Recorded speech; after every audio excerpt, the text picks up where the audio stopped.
The annual hunting tournament comes to a close, and the nobles gather before their ruler. An aide informs Emperor Aranhrod Aaron Leinster that the time has come to choose the victor. From her throne, Aranhrod surveys the trophies presented. Her attention settles on a fox with a striking red coat, and she remarks on its vivid color before asking who brought it down. A woman in hunting leathers steps forward, identifying herself as the Countess and claiming the prey. Aranhrod congratulates her, declaring the Countess the winner.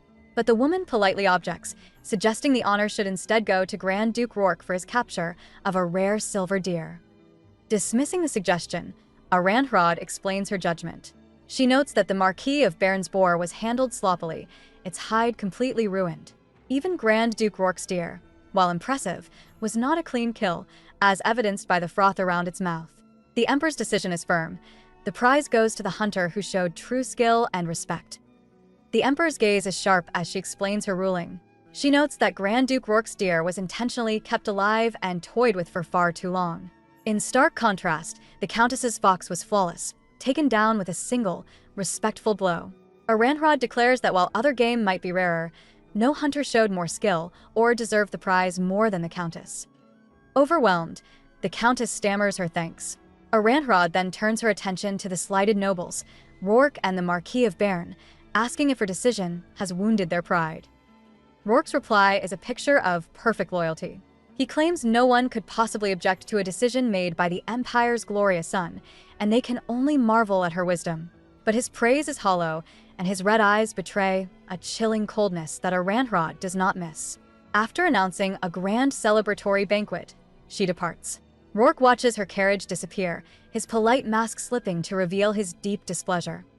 No matter how hard the Grand Duke tries, Emperor Aranhrod will never truly open her heart to him. Following the exhausting founding festival, Aranhrod sits wearily on her throne. An aide, noticing her fatigue, asks if she is all right. The Emperor explains that the long day has simply tired her out. The aide offers to bring some cold water, and Aranhrod agrees. But before the aide can return, Grand Duke Rourke's hand extends a glass to her. He remarks that she doesn't look well and asks if she's okay. Startled by his presence, Aranhrod is at a loss for words. Rourke suggests calling the royal physician, but she recoils, telling him to just leave. Her voice rises as she demands he go back. In her distress, she swats the glass from his hand, and it shatters on the polished floor. Rourke looks down, a single tear falling, but his red eyes glow with a chilling fury. He offers a quiet apology to his emperor.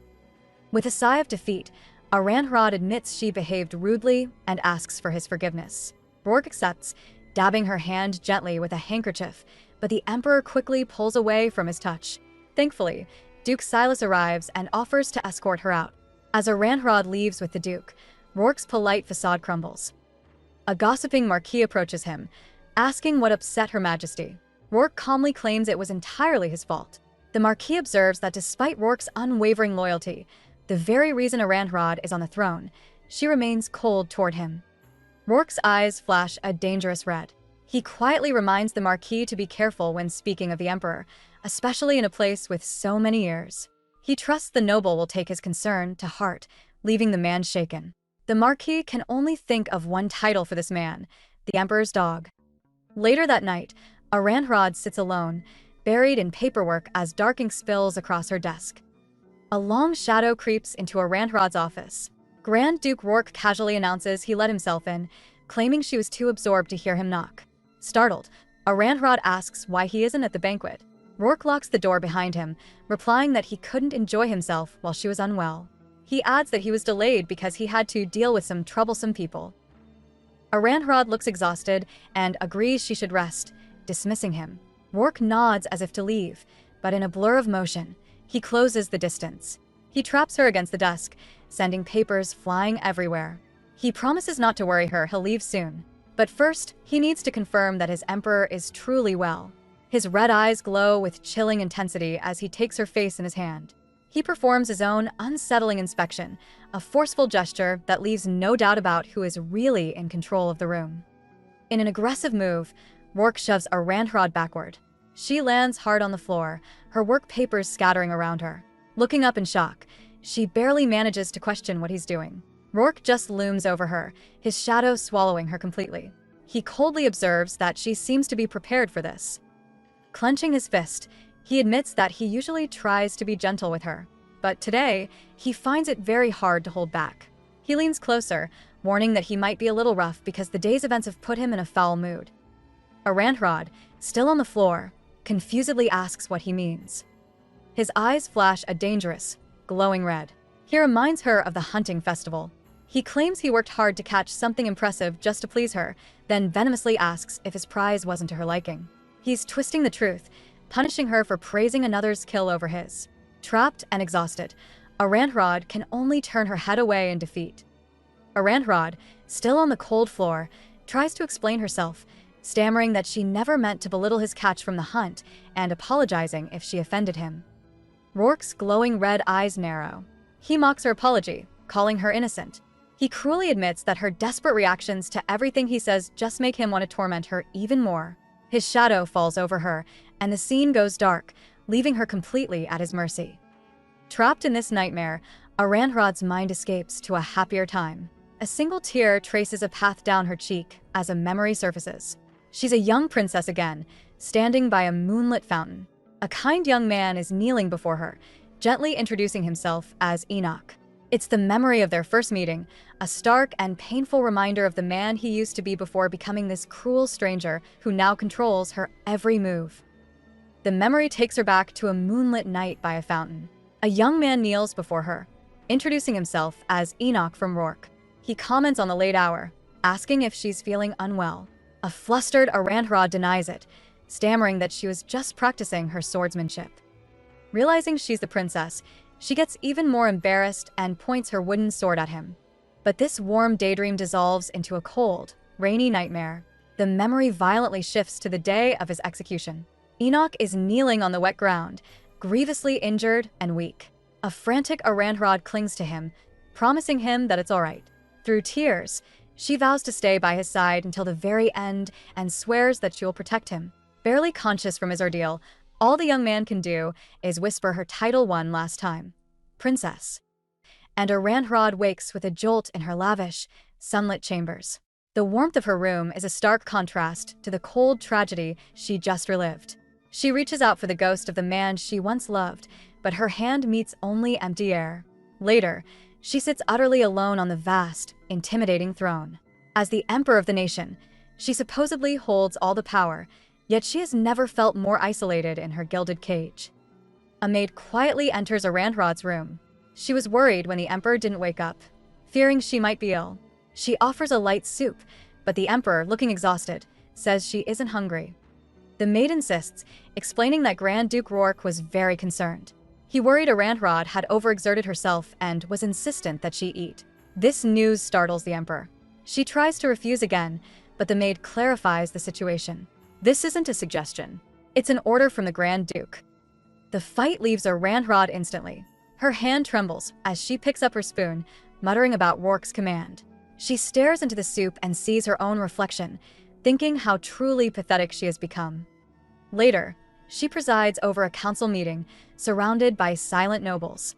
Faced with their unresponsiveness, she can only ask why no one will answer her. Her authority is non-existent, both in her chambers and in her own court. Aranhrod sits wearily on her throne, looking out at the unresponsive council.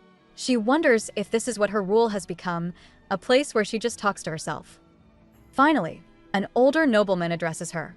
He claims they understand her wish to lower taxes, but he urges her to consider the problems this would cause for their own lands. Aranhrod refuses to back down. She reminds them that the famine has persisted for 3 years, and she cannot burden her people any further. The nobles try to sidestep the issue, but Duke Silas cuts in. He challenges her on the logistics, asking how she plans to replenish the imperial treasury after losing tax revenue. Aranhrod reveals her plan. She will dispatch auditors to collect taxes from nobles using loopholes to pay nothing. Silas scoffs, stating that no noble would ever accept such a proposal. With a steady gaze, Aranhrod asks why they wouldn't, reminding them that it is the duty of the ruling class to provide for the nation. Her words are met with a heavy silence. The nobles' defiance is clear. They have no intention of following their emperor's command. The council chamber remains locked in a silent mutiny, leaving Emperor Aranhrod completely isolated. Just as her authority seems to vanish, a single voice breaks the stalemate. Grand Duke Rourke calmly declares that his territory will be the first to comply. He announces that the Grand Duchy will reduce its taxes, accept the audit, and even pay any fines found. With a placid smile, he states his complete readiness to follow Her Majesty's will. The other nobles are stunned. With the most powerful man in the empire backing the emperor, their united front collapses instantly. They have no choice but to agree. Later, Duke Silas leans in and tells Aranrod she is lucky to have such a loyal subject. He muses that someday, she is sure to recognize the depth of the Grand Duke's loyalty. Across the room, Rourke's pleasant facade drops. His eyes flash a menacing red as he glares at Silas for speaking so familiarly with his emperor. Away from the court, Rourke's true thoughts surface. He can never be a loyal subject. In the garden, a weary Aranrod tries to find a moment of peace. She senses a presence and dismisses them, thinking it's an attendant. But the voice that answers is Rourke's, coolly stating he isn't there to serve her. He closes the distance, his eyes a dangerous red. He criticizes her heavy makeup before grabbing her chin, forcing her to meet his gaze. Rourke reminds her that he put her on the throne to be a silent, beautiful doll, not a functioning ruler. Suddenly, he pulls her into an invasive embrace. Aranrod panics, terrified of being seen, but he simply scoffs at her attempts to play queen. He leans in closer, his voice a low threat, asking if she's forgotten what it cost her to attain her position. He questions her sudden shyness, reminding her of the past they share. Rourke's words send Aranrod spiraling back into a horrifying memory. She is no longer in the garden, but in the ruins of the throne room, kneeling before the man she once knew as Enoch. He stands over her, his expression unreadable, and reminds her that she is the last surviving member of the royal family. Recalling a time when she saved his life, he claims he is now repaying that debt and presents her with a choice. She can either end her own life with what little honor she has left, or she can stay by his side and play the part of empress. He frames this cruel ultimatum as an act of kindness, a small mercy offered because of their past engagement. Trapped and broken, Aranrod can only stare in silence, reliving the moment her life was stolen from her. The grand hall feels empty, a testament to her complete isolation. Aranrod panics, pleading with Rourke that it's still daytime, but he simply dismisses her fears. He remarks that since this garden is hardly ever visited, they won't be disturbed. With a wild look in his glowing red eyes, he pushes her down onto the stone ground. She looks up in bewilderment, asking why he's doing this. Instead of answering, Rourke lies beside her, his expression turning strangely calm as he gently strokes her hair. He begins speaking about an upcoming luncheon, mentioning he's instructed the chefs to prepare all the dishes she enjoys. But then his gentle touch becomes a tight, painful grip on her jaw. He orders her to eat everything, leaving nothing behind. Leaning over her, he demands to know if she's going to obey. Trapped beneath his intense gaze, Aranrod can only remain silent, completely at his mercy. He has made it clear that even her meals are under his absolute control. Lying beside her on the cold stone, Rourke continues his torment with a chilling suggestion, whispering that if she wants, they could start right now. Aranrod flinches, frantically insisting that wasn't what she meant at all. With a sigh, he expresses disappointment at her firm denial, his gentle touch on her hair a stark contrast to his intimidating presence. As she rests her head against his chest, a steady thumping sound reaches her ears, his heartbeat. In that strange, quiet moment, she is struck by a simple thought. This terrifying man is just an ordinary human. This clarity is fleeting. Rourke's tone softens, telling her not to worry and to get some rest, promising he'll wake her up on time. He leans in close, his expression unreadable as he gazes down at her, then whispers her title, Your Majesty, a quiet reminder that even in this supposed moment of peace, she still belongs completely to him. A few days later, the Empire's nobles are furious. One slams his fist on a table, complaining that Aranrod's new tax reform will force them all to obey her without question. Their main problem, however, isn't just the Empress, it's Grand Duke Rourke's total support for her plan. A frustrated Marquis insists that the Grand Duke can't let himself be dragged around by her forever. Elsewhere, Duke Silas overhears similar whispers. A nobleman claims to know about the relationship between the two rulers, but his friend quickly shushes him. When Silas asks what he means, the man simply remarks that the Grand Duke is new to his title, implying it's nothing more than youthful devotion. The comment makes Silas think of Aranrod's father, the late emperor.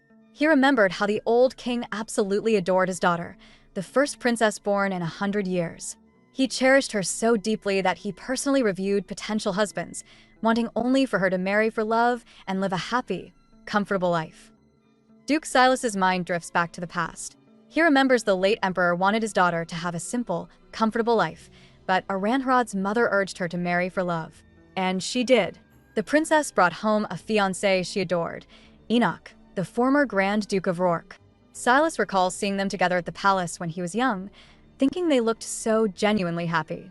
He can still picture Aranhrad's radiant smile as she called out Enoch's name. But that dream was shattered. The happiness was all in vain, because just 1 year after their engagement, the Grand Duke was executed for treason. Snapping back to the present, the tense meeting of nobles is coming to a head.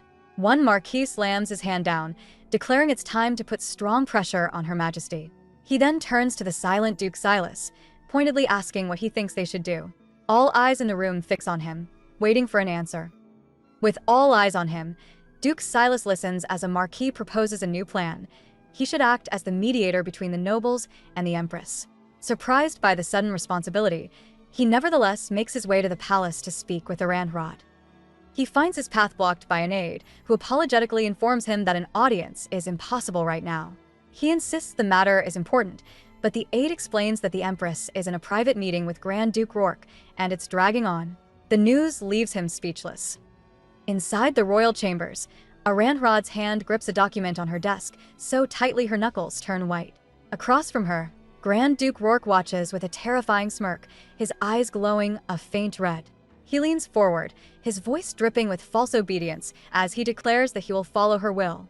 The words sound less like a promise and more like a chilling reminder of who is truly in control. Inside the Emperor's private chambers, Rourke's presence is suffocating. He leans close, asking Aranhrad what she truly desires. Her mind flashes back to a time she desperately tried to forget. He takes her delicate hand, his touch unsettling as he remarks on how her skin has cleared after a few days of rest. He then whispers that she doesn't need to hold back any reactions for his sake, pushing her further into a corner. Panicked, Aranhrad insists this is her office, and they could be discovered. As if summoned by her fear, a firm knock echoes through the room. An aide announces an urgent matter, asking if it's a good time.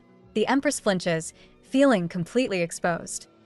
Outside, the head chamberlain is furious with the interruption, having given specific orders for privacy.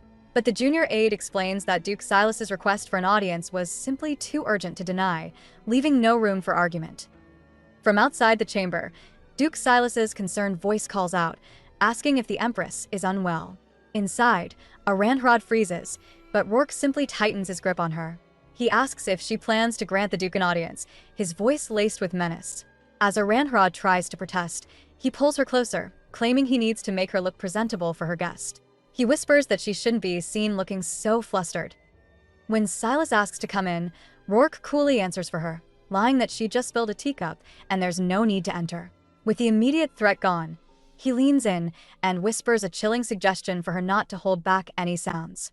Aranhrad trembles, thinking that no matter how cruel he is, ordering his end is the one thing she can never do. Her silent acceptance, Rourke knows, only encourages his terrible behavior.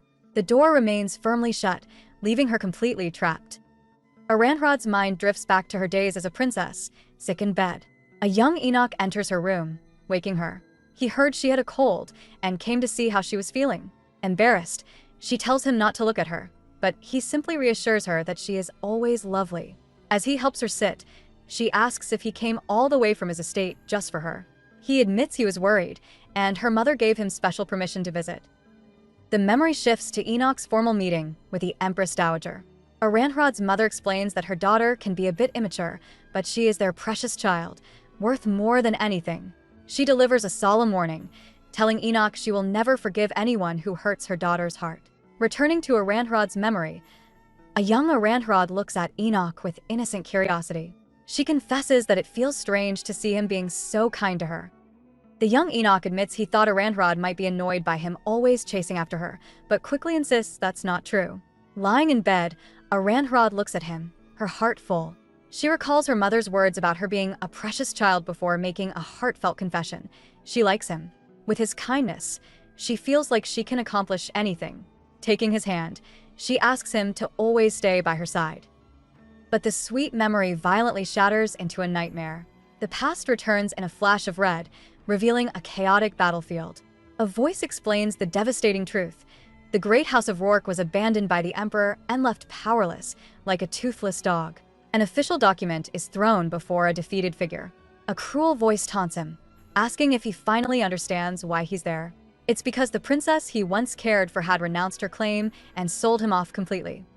The tormenting memory continues as a document bearing Aranhrad's signature is presented to a defeated Enoch. A cruel voice cuts through the chaos, telling him the princess had made her choice.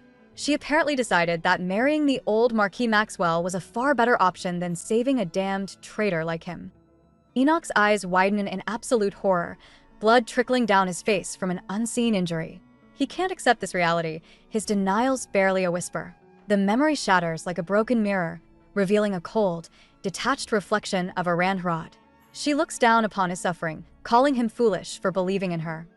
The nightmare fades, leaving Grand Duke Rourke alone in the present.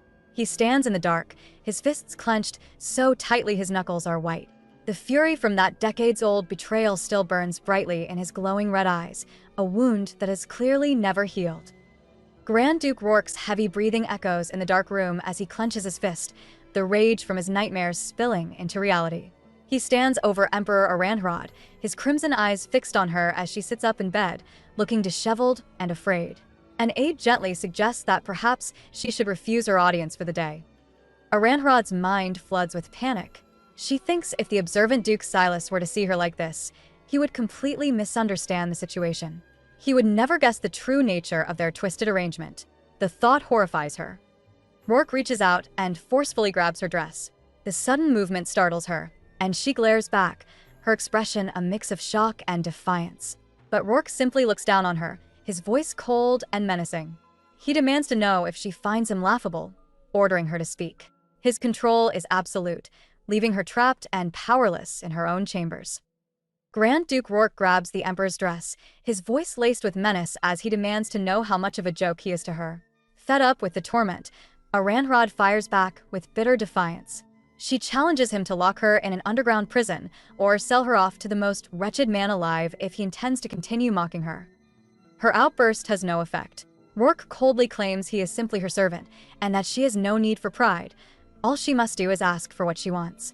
Enraged by his twisted words, Aranhrad shoves him away, yelling that he's a liar who has never once followed her will. Rourke remains unnervingly calm. He counters that he has only ever given her what she truly desired.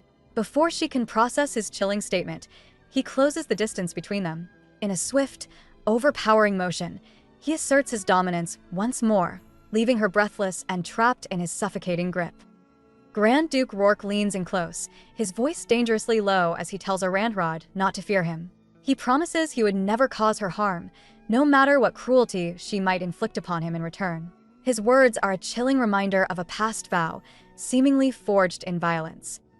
Aranhrad trembles, but finds her voice, accusing him of hypocrisy.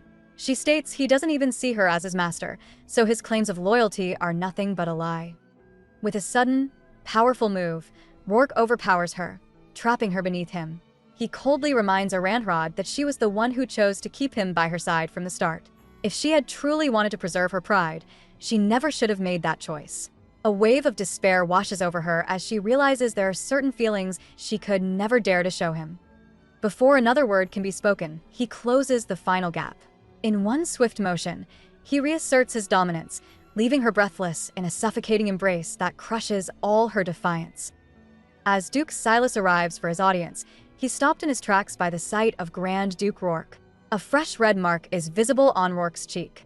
Silas cautiously asks if the Emperor was responsible. With a casual smile, Rourke admits he offended Her Majesty and says the reaction was only natural. He even claims to be grateful she showed him mercy, letting him off with just a single strike. The explanation doesn't sit right with Silas. He knows Aranhrad is famously composed and wonders what Rourke could have done to push her so far. Rourke gives a cryptic answer, telling Silas it's something he couldn't possibly imagine. Now nervous about his own meeting, Silas hopes he doesn't make the same mistake. Rourke tells him not to worry, a sinister smile playing on his lips.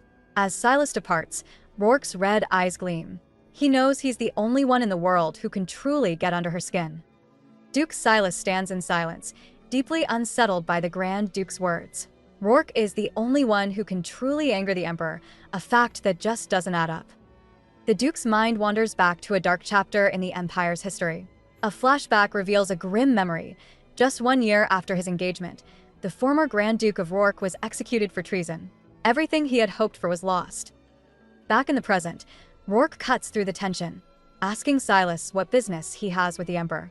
Before Silas can properly answer, Rourke suggests he hear the report first, citing Her Majesty's bad mood. He smoothly takes the documents from Silas's grasp. Startled, Silas pulls back, politely stating that he must deliver this news to the Emperor directly. Rourke simply gives a knowing smile. He tells Silas it would be better to wait and hear about his meeting from Her Majesty later, completely dismissing him and blocking his path. Duke Silas stands his ground, telling Rourke he has overstepped his bounds by taking the official documents. Unfazed, Rourke's red eyes seem to glow as he flips the argument. He calmly states that if a matter is of great importance, then the Emperor should naturally be the first to review it. After all, he adds, she is the one who rules the Empire. Silas is left speechless, unable to find a flaw in that logic. Suddenly, an aide arrives to announce that Her Majesty has granted Duke Silas an audience. Hearing this, Rourke chuckles, casually remarking that the Emperor seems to have calmed down.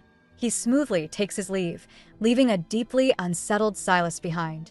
As Rourke walks away down the dark corridor, a slow, triumphant smile spreads across his face. He has once again proven that he alone controls access to the Emperor, reinforcing his total dominance. Duke Silas finally gets his audience with Emperor Aranhrod, presenting the official statement from the nobles about her tax audit. He explains he's acting as a mediator, but the backlash is intense. Elder Council members are furious, and some are even threatening to boycott the next assembly. He places the documents before her, waiting for her response. Instead of talking politics, Aranhrod looks at him with tired eyes. She quietly asks if he also believes she is making unreasonable demands. The direct question catches Silas completely off guard, and he hesitates. His mind flashes back to a stern warning he received from another lord. The man had called the Emperor a reckless child running wild with the Grand Duke's power behind her. He had planted a seed of doubt, questioning what exactly Aranhrod could have done to secure Rourke's unwavering loyalty. That same toxic suspicion now hangs in the air between the Duke and his Emperor, leaving him speechless. Staring at his Emperor, Duke Silas finds himself completely caught off guard. He can't help but notice the exhaustion on her face and the subtle redness around her eyes, making him wonder if she was crying moments before he entered. Aranhrod senses his prolonged gaze, and her expression hardens.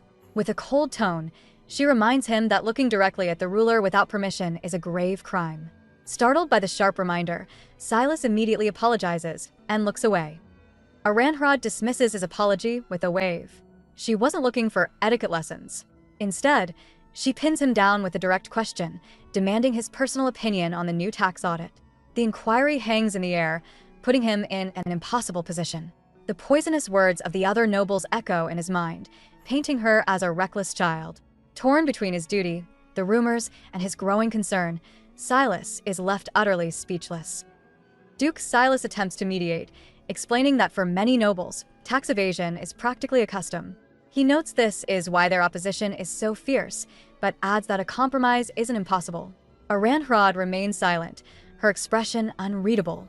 Before Silas can stumble through another sentence, she cuts him off, curtly telling him she understands. With a polite but final "thank you," she dismisses him from her presence. Later that night, a troubled Silas replays the strange meeting in his mind. The Emperor seemed so different. Unsettled, he can't shake the feeling that her odd behavior is connected to Grand Duke Rourke. A chilling memory then invades his thoughts, confirming his suspicions. He remembers Rourke's menacing voice delivering a clear threat. The Grand Duke had warned him away from Aranhrod, declaring with absolute possessiveness that he is the only one who is allowed to anger the Emperor. Leaving the Emperor's office, Duke Silas is deeply troubled. He can't help but wonder about the true nature of Aranhrod's relationship with Grand Duke Rourke. However, he immediately shuts down that line of thinking. He knows that such dangerous curiosity could cost him his life, and tries to convince himself that their affairs are none of his business.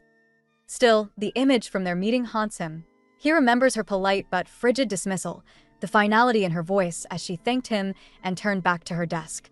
The memory of her exhausted and hardened expression won't leave him. Later that night, sitting alone in the dark, Silas's hands tighten into fists. He replays the brief interaction, unable to shake the unsettling feeling it gave him. He realizes that the sight of his troubled emperor is something he won't be able to forget for a very long time. Late that night, Emperor Aranhrod finds a glimmer of hope while reading a letter from an old friend, the Count of the Clared Borderlands. He happily accepts her invitation to the capital, agreeing that the tax issue needs more discussion. Aranhrod sighs in relief, confident she can persuade her childhood friend. She even has a plan for another noble, Duke Heston, believing she can win his favor by offering a good family match for his heir.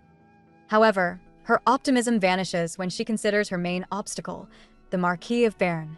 The man is harsh, unyielding, and openly dislikes her. She admits she has no idea how to win him over. Even with Duke Silas acting as a mediator, the situation feels grim. The nobles have been dodging taxes for ages, and she feels the crushing weight of her limited power, wishing desperately that she had more allies in this impossible fight. Sinking into her chair, Aranhrod feels the weight of her crown. To push her reforms, she desperately needs more political allies, but the imposing shadow of Grand Duke Rourke is a constant, suffocating presence. When a maid checks in, Aranhrod quickly dismisses her concerns and requests a bath. She firmly instructs the staff to leave her completely alone, seeking a rare moment of solitude. As she floats in the warm water, trying to quiet her mind, a familiar voice shatters the peace. It's Rourke. He has entered her private chambers without permission. He coolly addresses her as Your Majesty, telling her not to turn away. As his hand glides into the water, he delivers a chilling reminder. She must never forget what she gave him in exchange for the throne. He makes it clear that even in her most private moments, she belongs to him, and her power is simply a loan he can collect on at any time. Rourke's words send Aranhrod spiraling into a nightmare, a violent, blood-stained memory of a promise made long ago. In the darkness, his voice asks if she's thinking of pretending their deal never existed. She jolts awake with a sharp gasp, finding herself not in the bath, but in her bed. The relief is short-lived as Rourke is standing right there. He calmly observes she's finally awake. Disoriented and caught between dream and reality, Aranhrod whispers the name she's not supposed to remember. Enoch. He leans over her, his presence suffocating. He claims he hasn't been there long, explaining he didn't wake her because she seemed to be sleeping so peacefully. Getting uncomfortably close, he notes how startled she is, asking if she had a bad dream. Flustered and trapped, Aranhrod can only stammer a denial, cornered by the man who is both her jailer and the ghost of her past love. A memory flashes through Aranhrod's mind, a time she told Enoch she was worried he was angry with her. In the present, Rourke holds her close, his tone dripping with sarcasm as he claims he would never dare be angry with Her Majesty. He then informs her that he paid a visit to the Marquis of Bern, one of her loudest political opponents. Rourke explains that he gave the Marquis a firm warning about the tax issue, framing it as a favor since she always found the man so unpleasant. Flustered, Aranhrod can only agree that the Marquis is overbearing. Before she can say more, Rourke leans in, silencing her with a kiss. Completely disoriented, she whispers the forbidden name, Enoch. He ignores her question, commenting on her warmth before lifting her from the water. She weakly protests about the servants, but he calmly states that he already dismissed them. Carrying her towards the roaring fireplace, he tells her to rest. Rourke gently sets the disoriented Empress on a divan by the roaring fire.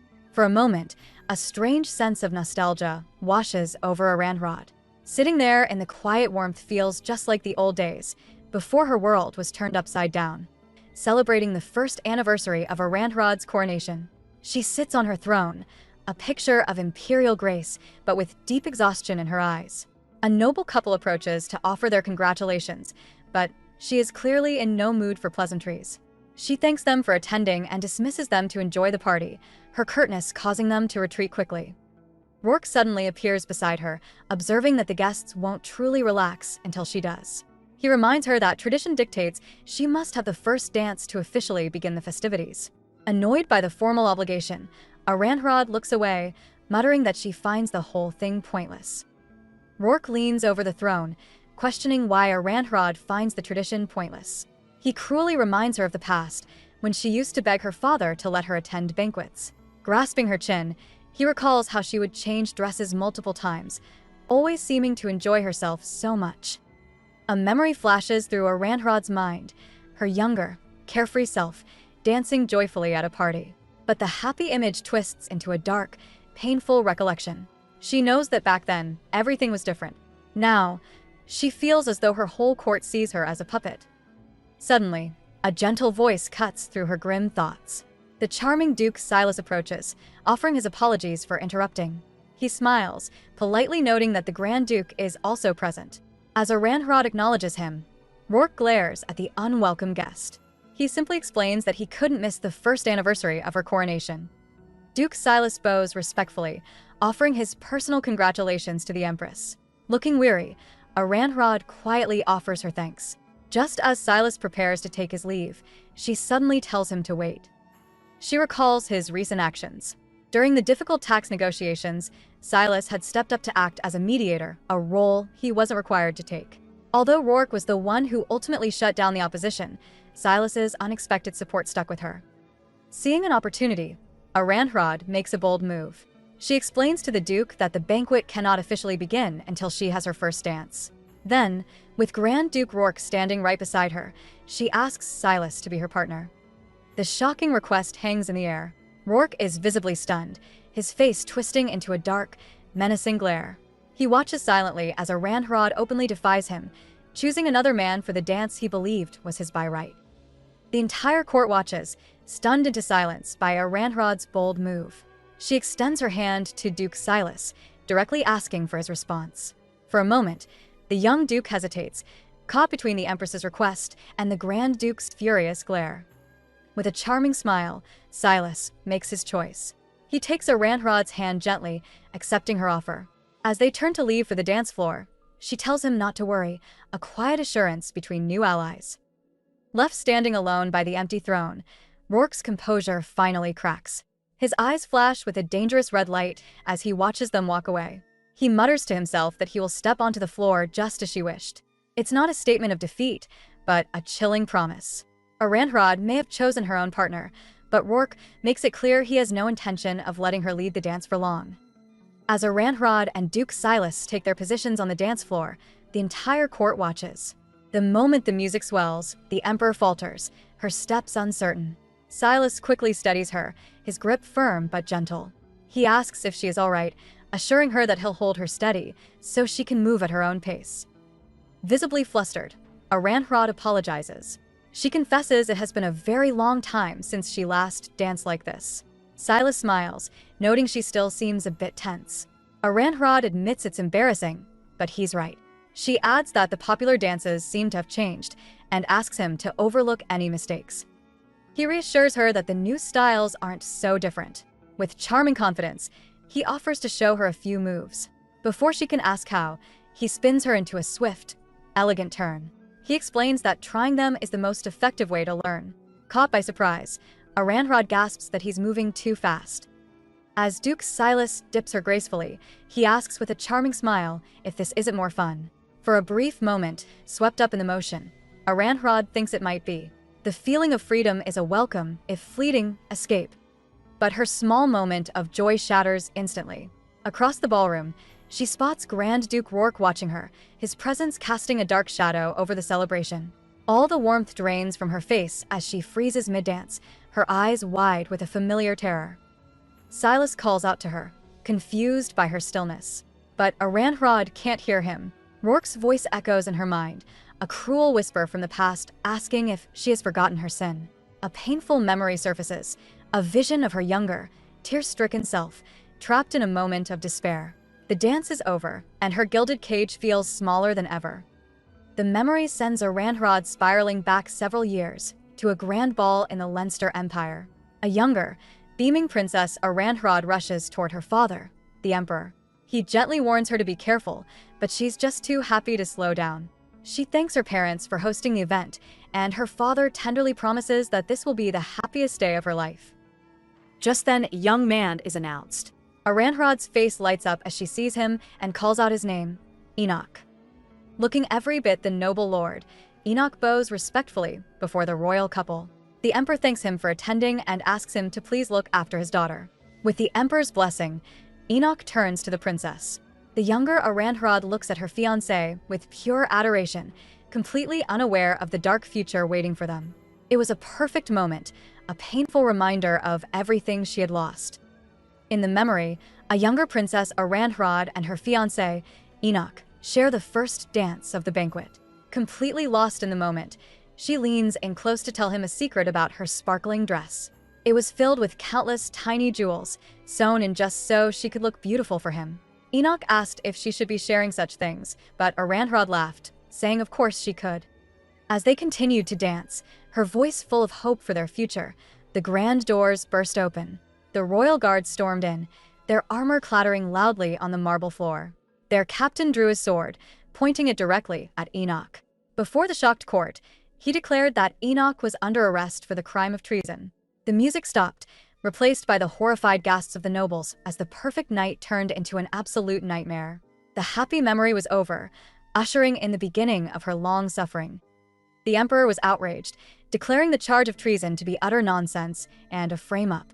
As guards grabbed Enoch, a panicked Aranhrod screamed his name, desperately trying to get to him. She pleaded with her father to intervene, to stop this madness. But the emperor remained silent, his expression cold and distant. Instead of helping, he gave a quiet order for the princess to be escorted back to her chambers. Aranhrod stared in disbelief. Her own father was abandoning them. As the guards dragged him toward the exit, Enoch looked back at her. He tried to offer a reassuring smile, telling her not to worry and promising that he would be fine. But his words were drowned out by Aranhrod's cries. She collapsed onto the marble floor, her perfect world completely shattered. His promise to her, meant to be a comfort, would tragically become the very first lie Enoch ever told. Back in her chambers, Aranhrod is frantic. A teacup falls from her hand and shatters as she denies the terrible news. She declares that it's impossible. Enoch could never be a traitor. But a lady-in-waiting delivers the grim reality. Her father, the emperor, has already passed judgment. The entire House of Rourke has been condemned for treason, and there is no escape. The news gets even worse. The Grand Duke and Duchess were already dealt with the day before. Trembling, Aranhrod asks about Enoch. The final, crushing blow lands. His execution is scheduled for 1 week from now. The world seems to fade to black as the princess's strength gives out, and she collapses to the floor. Later, she wakes in bed, weak and frail. A familiar figure stands over her. It's Enoch. He tells her he heard she hadn't been eating or drinking, asking why she would risk her health. Through her tears, she explains it's the only way she can think of to make her father listen to her pleas. Enoch tells the weak princess that despite everything, he's relieved. Aranhrod breaks down, sobbing with joy as she hugs him. She explains that her father finally granted her request. He spared Enoch's life. But her happiness is cut short when she reaches for his face and sees the serious injuries he sustained.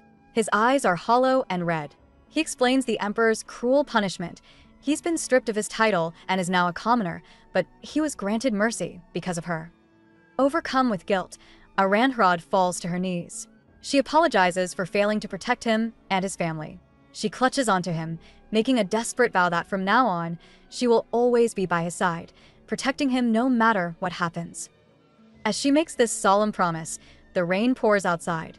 A sudden flash shows a carriage being attacked and overturned on a dark, wet road, hinting that fate has other plans.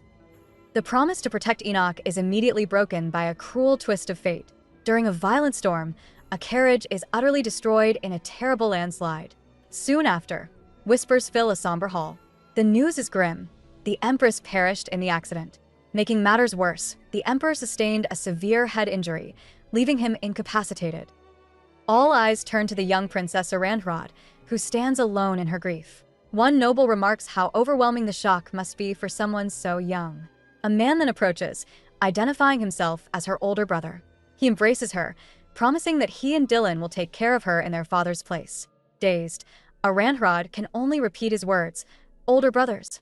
As if in a trance, the memory fades, leaving the adult Aranhrod standing alone, forever haunted by the day her entire world fell apart. After her dance, a nobleman praises Emperor Aranhrod, noting how perfectly in sync she was with her partner, Duke Silas. He then adds that it would have been nicer if her partner had been the royal consort. The careless remark immediately sours the mood, and Grand Duke Rourke's expression darkens. Aranhrod stumbles, her breathing becoming unsteady. Duke Silas rushes to her side, asking if she's all right. But before he can help, Rourke intervenes. He firmly places a hand on her, declaring that the Emperor has simply grown tired. Ignoring Silas's concerned gaze, Rourke states that he will escort her back to her seat. Caught between the two men, a pale Aranhrod forces a weak smile. She insists to Silas that she is perfectly fine. Rourke leads her away, leaving Silas to watch them with a troubled and suspicious look.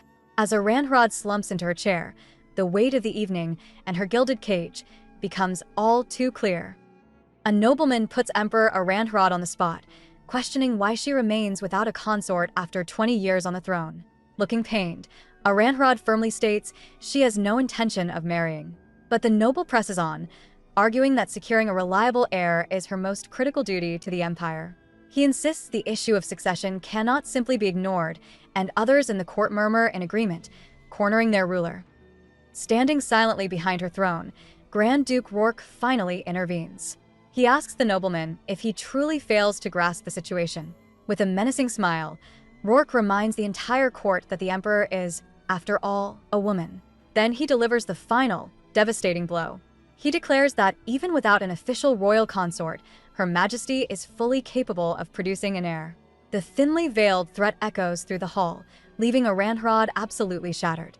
In one cruel statement, Rourke publicly humiliates her, asserting his complete control. The nobleman is horrified by Rourke's suggestion. He demands to know if they are truly considering placing a child of unconfirmed lineage on the throne, an act that would disregard centuries of imperial legitimacy. He accuses the Grand Duke of having his own hidden motives. But Rourke is unmoved.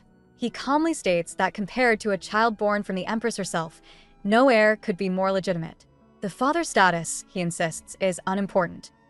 Before the nobleman can even process this, Rourke's eyes flash with a dangerous red glint. He cuts straight to the heart of the matter, accusing the man of being desperate to make his son the prince consort. He then crudely asks if he should be treating his own son like a political commodity. As the nobleman sputters in outrage, Aranhrod finally breaks. She yells for them both to stop. Addressing the silent court, the exhausted emperor explains that her reign is new and the affairs of state are already overwhelming. She declares that all discussions of succession will wait until her rule is stable, putting an end to the confrontation. After the intense confrontation in the throne room, the nobleman who challenged Aranhrod quickly offers Grand Duke Rourke a deep apology. He admits he was too rash, and his wife insists he had no ulterior motives. With a smooth and dismissive grace, Rourke accepts, telling the man not to worry. He frames the entire incident as a simple case of excessive loyalty, effectively ending the matter while reasserting his own authority. Watching this exchange from a distance, a marquis clenches his teeth in frustration. He believes he could have persuaded the Empress if Rourke hadn't stepped in. He's irritated by the Grand Duke's arrogance, noting that Rourke acts as if he's already her fiancé. The Marquis starts to suspect that Rourke is the true reason Aranhrod remains unmarried. He dismisses the Grand Duke as the Empress's loyal dog, but one look at Rourke's intense, red-eyed stare reveals a loyalty far more dangerous and possessive than simple devotion. Later, at a formal gathering, Aranhrod observes Rourke from her throne, lost in thought. She can't understand how he can be so cruel one moment, yet maintain the perfect image of a nobleman in public. To her, he's always on edge, always pushing her buttons, and she struggles to reconcile his two faces. Her thoughts are cut short when Rourke suddenly reaches over and takes the wine glass directly from her hand. Before she can react, he takes a sip. He notes she was drinking more than usual, so he was curious about the taste, but concludes it's nothing special. Aranhrod is left speechless by his audacity. Just then, two noble women approach to offer their greetings. When they ask Rourke for a dance, he politely declines, claiming he's had too much to drink. He explains he can't show any weakness before the Empress, all while keeping his possessive gaze fixed on her. Even in a crowded hall, he makes it clear who he's there for. Aranhrod's mind drifts back to a time before everything fell apart, when he was still Enoch. In the memory, he approaches her at a party, noticing she seems unwell. He tells her he doesn't like seeing her with the other noble ladies she was just talking to. With a heavy heart, Aranhrod explains the hurtful rumors they spread. The girls whisper that their engagement will surely be broken, believing the powerful Grand Duchy would never accept a frail princess. Touched by her vulnerability, Enoch promises to stop speaking to those who hurt her. Reflecting on this, Aranrod recalls how he was the kindest person she knew. Yet, she always understood that his kindness wasn't special just for her. He treated everyone with the same gentle respect. Because of this, she was desperate to know what he truly felt for her, to see the real man behind the perfect, polite exterior. Lost in thought, Aranrod laments a past she couldn't appreciate at the time. The grand party has become unbearable, with every polite smile feeling like a lie. Needing to escape the suffocating atmosphere, she abruptly rises from her throne. Ignoring the calls behind her, she descends the grand staircase and walks out into the cold palace gardens. Even in the crisp night air, the feeling of being trapped follows her. Her brief moment of peace is shattered by a rustle in the nearby bushes. A patrolling attendant immediately calls out, demanding the person hiding reveal themselves. A flustered voice quickly insists he isn't an intruder as a figure emerges from the shadows. The attendant seems to recognize him, and Aranrod's eyes widen slightly. Standing before her is the observant, blonde-haired nobleman from the party, Duke Silas, looking just as surprised to see her out here alone. Aranrod confronts Duke Silas, asking why he's hiding in the gardens. Flustered, Silas insists he wasn't, explaining he simply stepped out for air and became curious about a flower he'd never seen before. A small, rare smile touches Aranrod's lips as she remarks that even the Duke seems to have a delicate side. His mood shifts, and he admits to feeling ashamed. He clarifies that he should be embarrassed for putting her in an awkward position earlier at the party. Aranrod immediately tells him not to be absurd. In fact, she confesses that she feared she had overstepped boundaries. With a look of genuine warmth, she explains that thanks to him, she was able to enjoy herself for the first time in ages, and for that, she is truly grateful. Silas deflects her gratitude, his thoughts turning to the recent tax situation. He tells her he knows how hard she fought for justice, standing up to the other nobles even when it resulted in her being fined. Aranrod, however, disagrees.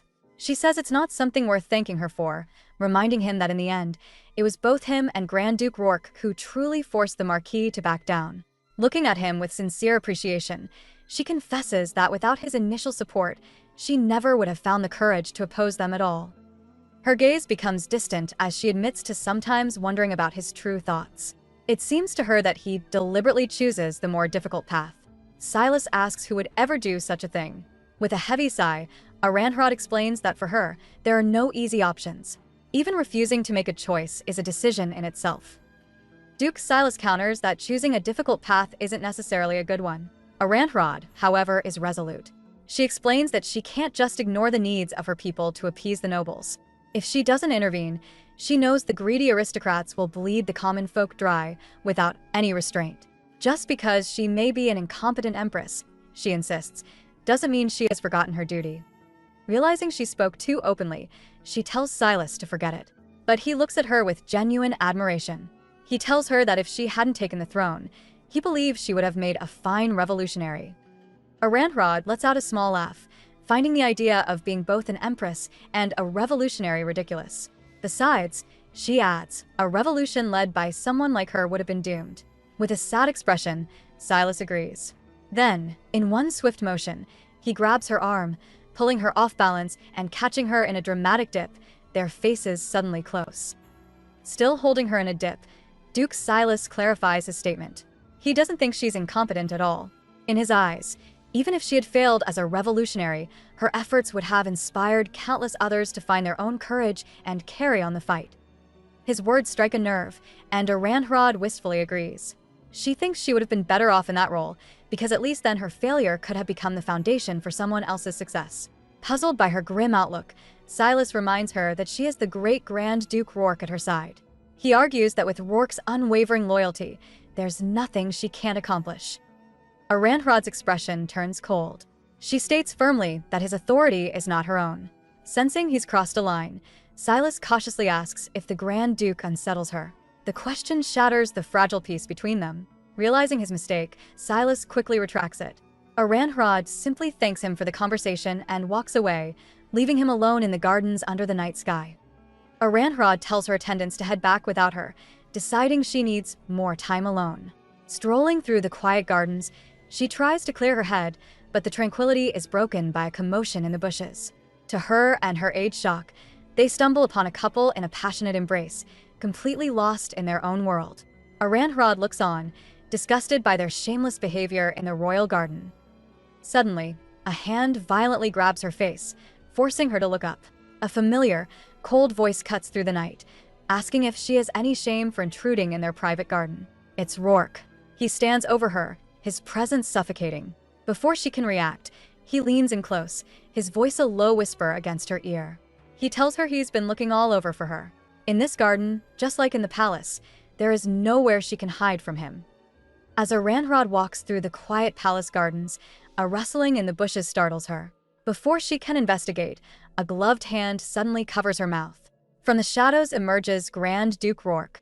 He pulls her back into a tight embrace, his red eyes glowing in the dark. He asks if she was perhaps hoping it was another man waiting for her.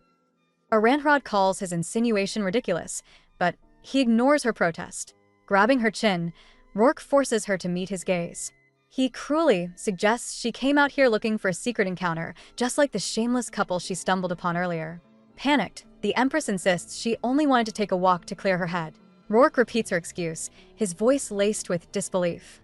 He makes it painfully clear that he doesn't believe a word she says, trapping her once again in his web of suspicion.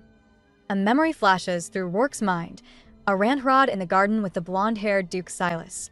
He tightens his grip, accusing her of lying to the very end. He insists she can be honest with him, but his words are a threat, not an invitation. Confused by a sudden change in tone, Aranhrod questions him. Rourke simply states that he wishes to give His Majesty exactly what she truly desires. He leans in close, his voice a low whisper as he makes a chilling proposition that makes her recoil in fear.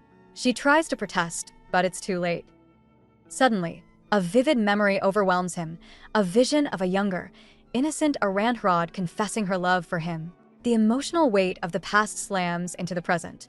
The Empress goes limp in his arms, her body giving out from the stress. Rourke looks down in alarm, but then a sharp, inexplicable pain sears through his own chest. He stumbles back, clutching himself and gasping for air, stunned by the visceral connection to her suffering. After her collapse in the garden, Rourke carries the weakened Empress back toward the palace, telling her to lean on him for support. The scene shifts to Aranhrod's chambers, where she is now settled in her room with him watching over her. She weakly thanks him for his help and attempts to dismiss him, stating she'll call for a lady-in-waiting. Rourke immediately shuts her down, declaring there's no need to call anyone. He insists he can attend to her personally. As he speaks, he grabs her wrist, his grip tightening. He leans in close with a chilling smile and asks if she has come to find even his touch repulsive. Aranhrod begins to deny his accusation, but he quickly cuts her off. He coldly points out that he saw her become physically ill right in front of him just moments before. With her trapped in his grasp, Rourke demands to know what other reason there could be for her reaction, cornering her with his twisted logic. Rourke looms over Empress Aranhrod, his grip tightening on her shoulder. He coldly asks if her collapse was because he interrupted a secret meeting with Duke Silas. Stunned, Aranhrod can only stammer, but Rourke cuts her off, revealing that he saw her leave the banquet to meet with the Duke. He mocks her attempts at independence, saying he thought she only knew how to tremble in fear, but it seems her heart can race for another man just fine. Placing a hand over her heart in a chilling gesture of ownership, he demands she say that she wants him. When she recoils in confusion, he sneers, asking if it's the Duke she truly desires. In a swift motion, he overpowers her, pushing her back onto the bed. She tries to protest, insisting she doesn't understand. Rourke leans in close, telling her she never clearly states her desires. He demands to know once and for all what it is she truly wants. As she hesitates, a flicker of a past, intimate memory flashes through his mind. Aranhrod stammers, trying to deny his twisted logic, but Rourke silences her with a cold look. He says that Her Majesty must have something she truly wants from him, revealing a strip of black lace he was holding. Before Aranhrod can react, he swiftly ties the lace over her eyes, plunging her into darkness. Completely disoriented, she asks what he's doing. Rourke simply leans in closer, tilting her chin up, so she has no choice but to face him. Powerless, she can only whisper his title. He informs her that he's not in a pleasant mood, but his temper would improve if she would show him she needs him. He loosens his collar, asking if that's really so difficult. He makes his demand clear. All she needs to do is stop her foolish resistance and finally give in. Blinded by the black lace, Aranhrod is left completely disoriented and at his mercy. Rourke looms over her, his presence suffocating as he loosens his collar. Rourke sits on her bed, watching over her. Even in slumber, she can never truly escape her ever-present captor. At a lavish social event, Emperor Aranhrod exchanges pleasantries with the charming Duke Silas. But their conversation is soon interrupted by the imposing presence of Grand Duke Rourke. As Silas and Rourke shake hands, the friendly greeting turns into a silent contest of strength. Rourke's grip tightens with crushing force, a clear and painful message. Silas recoils slightly, wondering if the Grand Duke is deliberately trying to start a fight. Before the tense moment can escalate, an announcer calls for guests to take their seats for the play. Seizing the opportunity, Rourke smoothly separates Aranhrod from Silas, remarking that it's a shame their meeting was so brief. Left behind, Silas clenches his fist, realizing he narrowly avoided a foolish confrontation. He understands that openly clashing with Rourke would gain him nothing. Later, as Aranhrod sits alone in the royal box, consumed by her isolation, Rourke's voice emerges from the shadows. He offers to be the one person who can truly understand her loneliness, asking only for her permission to do so. While nobles in the audience critique the play's casting, a far more intense drama unfolds in the royal box. Rourke turns to Aranhrod, demanding to know why she was laughing with Duke Silas earlier. He then commands her to smile for him again, giving her a chilling warning that tears are the only alternative if she fails. Aranhrod forces a pained expression, which only infuriates him. He dismisses her attempt, stating he has no interest in a fake smile. With a dark look in his eyes, he leans in and tells her that he doesn't care how she feels. For him, her crying is enough. He tightens his hold, telling her to stay quiet or risk making a scene. Her desperate plea for him to stop is met with a cruel, satisfied smile. That was precisely the response he wanted. Utterly defeated, Aranhrod sits in silence, trapped under his suffocating control.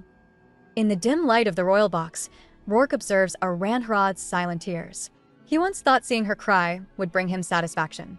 But the feeling is more complex. It's a dark reassurance that she belongs only to him. He is tired of her smiles now, haunted by a single, painful memory. He recalls the moment she begged him to go far away, asking for forgiveness as she sent him toward his fate. That memory fuels his every action. Staring down at her, he declares that she is his everything. His grip on her is a constant, suffocating reminder of his control. As the music from the stage swells, he leans in, his voice a low whisper. He praises her for her tears, telling her she did well. Then, with chilling concern, he asks if she is all right. Aranhrod remains frozen, unable to answer, a beautiful, broken ruler trapped in a gilded cage. A flashback reveals the depths of Rourke's past suffering. After his family's fall from grace, a young Enoch sits alone, vowing that the emperor will never be forgiven. In his new life as a servant, he is an easy target for cruel nobles. They corner him, mocking that he only survived because of his pretty face and reminding him he's nothing more than a servant now. One aggressor slams him against a wall and throws a punch.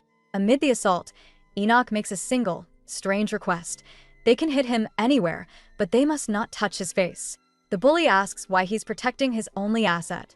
Enoch calmly explains that if Princess Aranhrod saw his face bruised, she would get mad. Amused, the bully agrees to the terms. He then unleashes a brutal attack, but Enoch doesn't fight back. He silently endures every blow, protecting his face for the princess he loves. A memory flashes back to a younger Aranhrod and Enoch. She finds him dressed as a servant and pleads with him to stop. While pouring her tea, he coldly asks what else he is supposed to do. Watching a play, an actress laments her loneliness, and a male lead offers to be the one who understands her. Rourke leans in close, whispering to Aranhrod that the actress is nothing like her. But the emperor doesn't react to the possessive comment. Instead, she calmly asks him a pointed question. Why did he smile earlier? She calls him out on his subtle act of cruelty toward Duke Silas. Unfazed by her accusation, Rourke gives Aranhrod a chilling command. She is to smile for him now.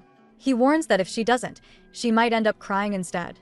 A tear escapes as she questions him, but he simply forces a smile onto her lips himself. Defeated, she asks if he is satisfied, reminding him that she's had enough of his cruel smiles. He feigns ignorance before coldly stating it doesn't matter to him. For Rourke, her tears are just as good. As the play's drama unfolds below, Rourke creates his own.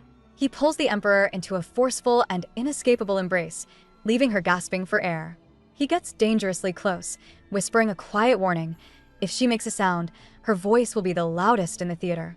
With this final act of dominance, he completely silences her, making it clear that even in public, she belongs to him. In the suffocating privacy of their theater box, Rourke's cruelty continues.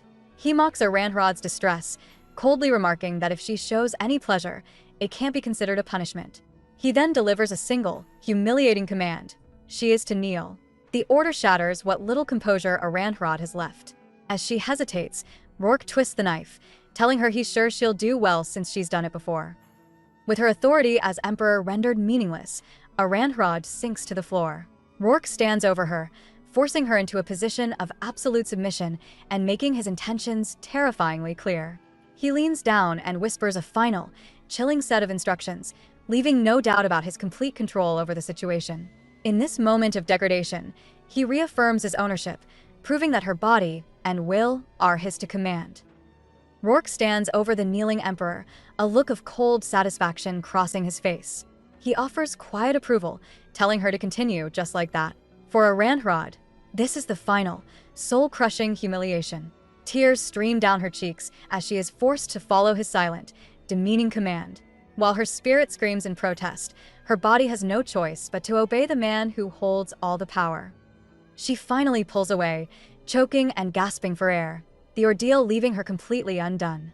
Rourke observes her breakdown with a chilling stillness, his victory now absolute.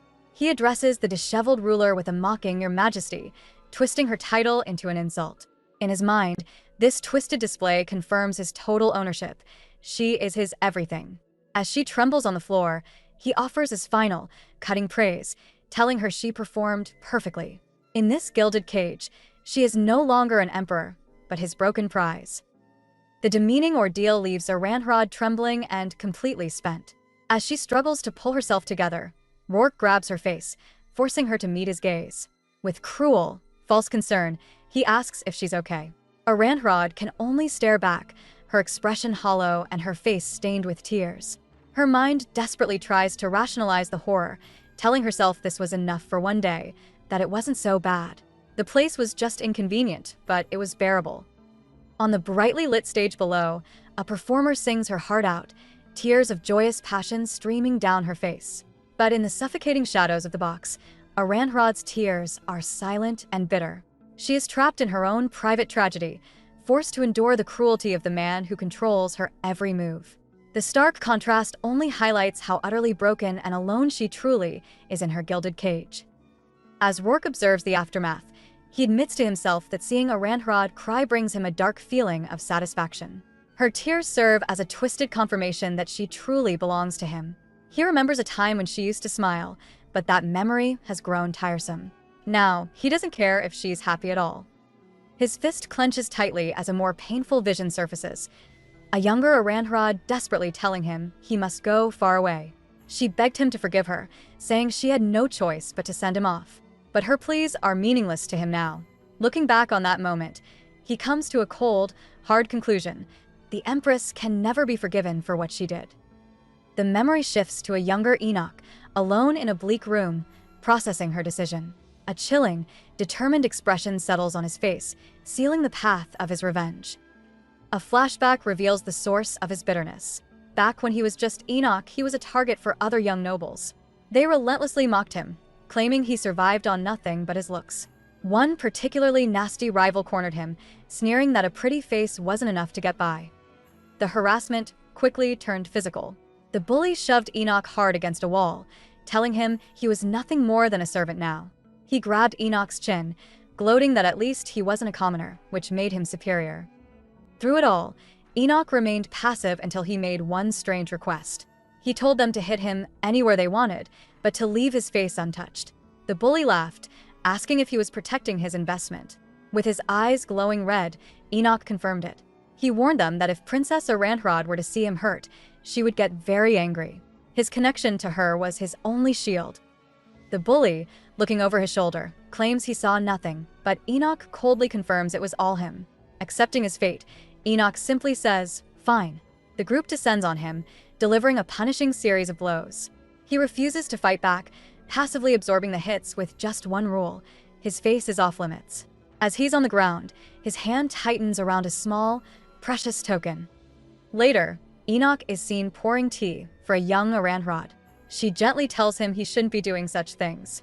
He calmly asks what else a servant is supposed to do. This makes Aranrod slam her hands on the table, frustrated. She declares that he isn't a servant. He is her fiancé. But Enoch reminds her that their engagement was broken due to his parents' crimes. Aranrod desperately promises that her father, the Emperor, can fix everything. Enoch cuts her off, explaining that some things are beyond even the Emperor's power to change. Aranrod desperately tries to reassure him, promising that she will ask her father to fix everything. But Enoch cuts through her hope with a bitter reality.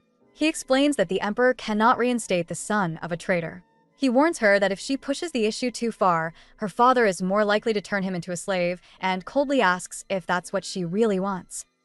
Visibly shaken, Aranrod clarifies that she just wanted him to be more comfortable. Enoch dismisses her concern, telling her not to misunderstand their new dynamic. He is no longer her fiancé or a noble. He is simply a commoner. He explains that the more kindness she shows him, especially in front of those who already despise him, the more she fuels their dangerous jealousy and envy. As Aranrod insists she only worries for him, Enoch delivers a final, crushing request. If she truly cares about his well-being, she must treat him like any other servant. With that, he turns and leaves the room. Utterly heartbroken, Aranrod whispers an apology through her tears, left completely alone. In the grim reality of the servants' quarters, Enoch finds no peace. A bully, seeking trouble, knocks a bowl from his hands before spotting his most treasured possession, a locket with a portrait of him and Aranrod. The bully snatches it, cruelly mocking him for holding onto the past. He quietly demands it back, but is met with a punishing blow that sends him sprawling to the floor. His eyes flash red with suppressed rage, but he forces himself to stay down, knowing he must endure this to survive. Other servants join in, sneering that even the princess has abandoned the filthy traitor and might sell him off. As their taunts echo around him, he is consumed by a dark regret. He wonders if he had just played along with her back then, maybe he wouldn't be so completely alone right now. He realizes that in that one moment he pushed her away, he lost everything. As Enoch lies defeated on the cold floor, a harsh voice from his past echoes in his mind. It's a cruel lesson on survival. He must kill his emotions, pick up the sword, and become strong enough to rule the Grand Dukedom. This, the voice reminds him, was the only reason he was ever born. But in his current state, Enoch can only think that it's all useless now. The bully continues his torment, sneering that Enoch will end up just like his parents. The threat strikes a deep nerve, and a dangerous rage flashes in Enoch's red eyes. Just as his self-control is about to shatter, another man's voice cuts through the tension, demanding to know what is happening. The Chamberlain stands in the doorway, his authoritative presence silencing the room. He looks directly at Enoch, ignoring everyone else completely. He has a message that hangs in the air, stunning the bullies into silence. Her Highness, the princess, is looking for him. Upon being summoned, Princess Aranrod finds Enoch, his face marked by a recent conflict. She is horrified and immediately demands to know who harmed him, promising to deliver justice. Enoch, however, cuts her off with a bitter question, asking if she would truly get rid of them for his sake. He dismisses the idea, telling her that they both know such gestures are completely pointless now. Tears fill Aranrod's eyes as she makes a heart-wrenching confession. She admits she's been trying to figure out how to be near him without causing him more trouble, concluding that leaving him alone was the only solution. But in the next breath, she grabs his sleeve, pleading that she can't do it, unable to live without him, and begging to be allowed to protect him and ensure his happiness. Enoch turns away, scoffing at the mention of happiness. He then lands a crushing emotional blow, asking how he could ever feel such a thing, especially from the daughter of the man who took his parents' lives. Aranrod freezes, utterly devastated by the revelation. As Aranrod reels from the terrible truth, Enoch coldly tells her not to feel guilty. He lays out the harsh reality. If his parents' rebellion had succeeded, her own family would be paying the ultimate price. His red eyes glint as he adds that if their situations were reversed, he wouldn't have bothered to save her. Despite his cruel words, Enoch is conflicted. He has endured so much, but only the princess provokes these strange, sharp feelings in him. Sensing his pain, Aranhrod gently takes his hand. She tells him he can be even harsher if it will make him feel better, insisting he shouldn't feel guilty on her account. Internally, Enoch scoffs at the very idea of guilt. In a sudden move, he pulls her into a tight embrace. Mistaking the source of his anguish, Aranhrod clings to him, vowing to make whoever harmed him pay for their actions. She has no idea she's comforting the son of her father's greatest enemy. As he holds the distraught princess, Enoch reflects on his bleak reality. He realizes the dream of living a quiet life as a servant is impossible for the son of a traitor. Clinging to him, Aranhrod completely misunderstands his anguish. She begs him not to forgive those who harmed him, pleading for him to act as her agent of revenge. In her desperation, she declares he is the only one who can help her. Internally, Enoch dismisses the idea. He knows the princess is too soft-hearted, and her efforts would barely reduce the constant torment he endures. He once thought that small bit of relief would be enough to get by. But that was before things took a much darker turn. His thoughts drift to a stormy night, remembering the moment Aranhrod summoned him. She announced she had something important to discuss, and at her words, a dangerous glint appeared in his eye, marking a pivotal shift in their tragic story. Aranhrod reveals that she had initially planned to punish the men herself. Holding a heavy whip, she confesses her original intent was to make them suffer tenfold what Enoch had endured. But after seeing flashbacks of his past torment, she understood she had no idea of the true extent of his pain. When she questioned the culprits, they only begged for mercy. With tears in her eyes, she turns to Enoch and offers him the whip. She tells him he can make them pay himself.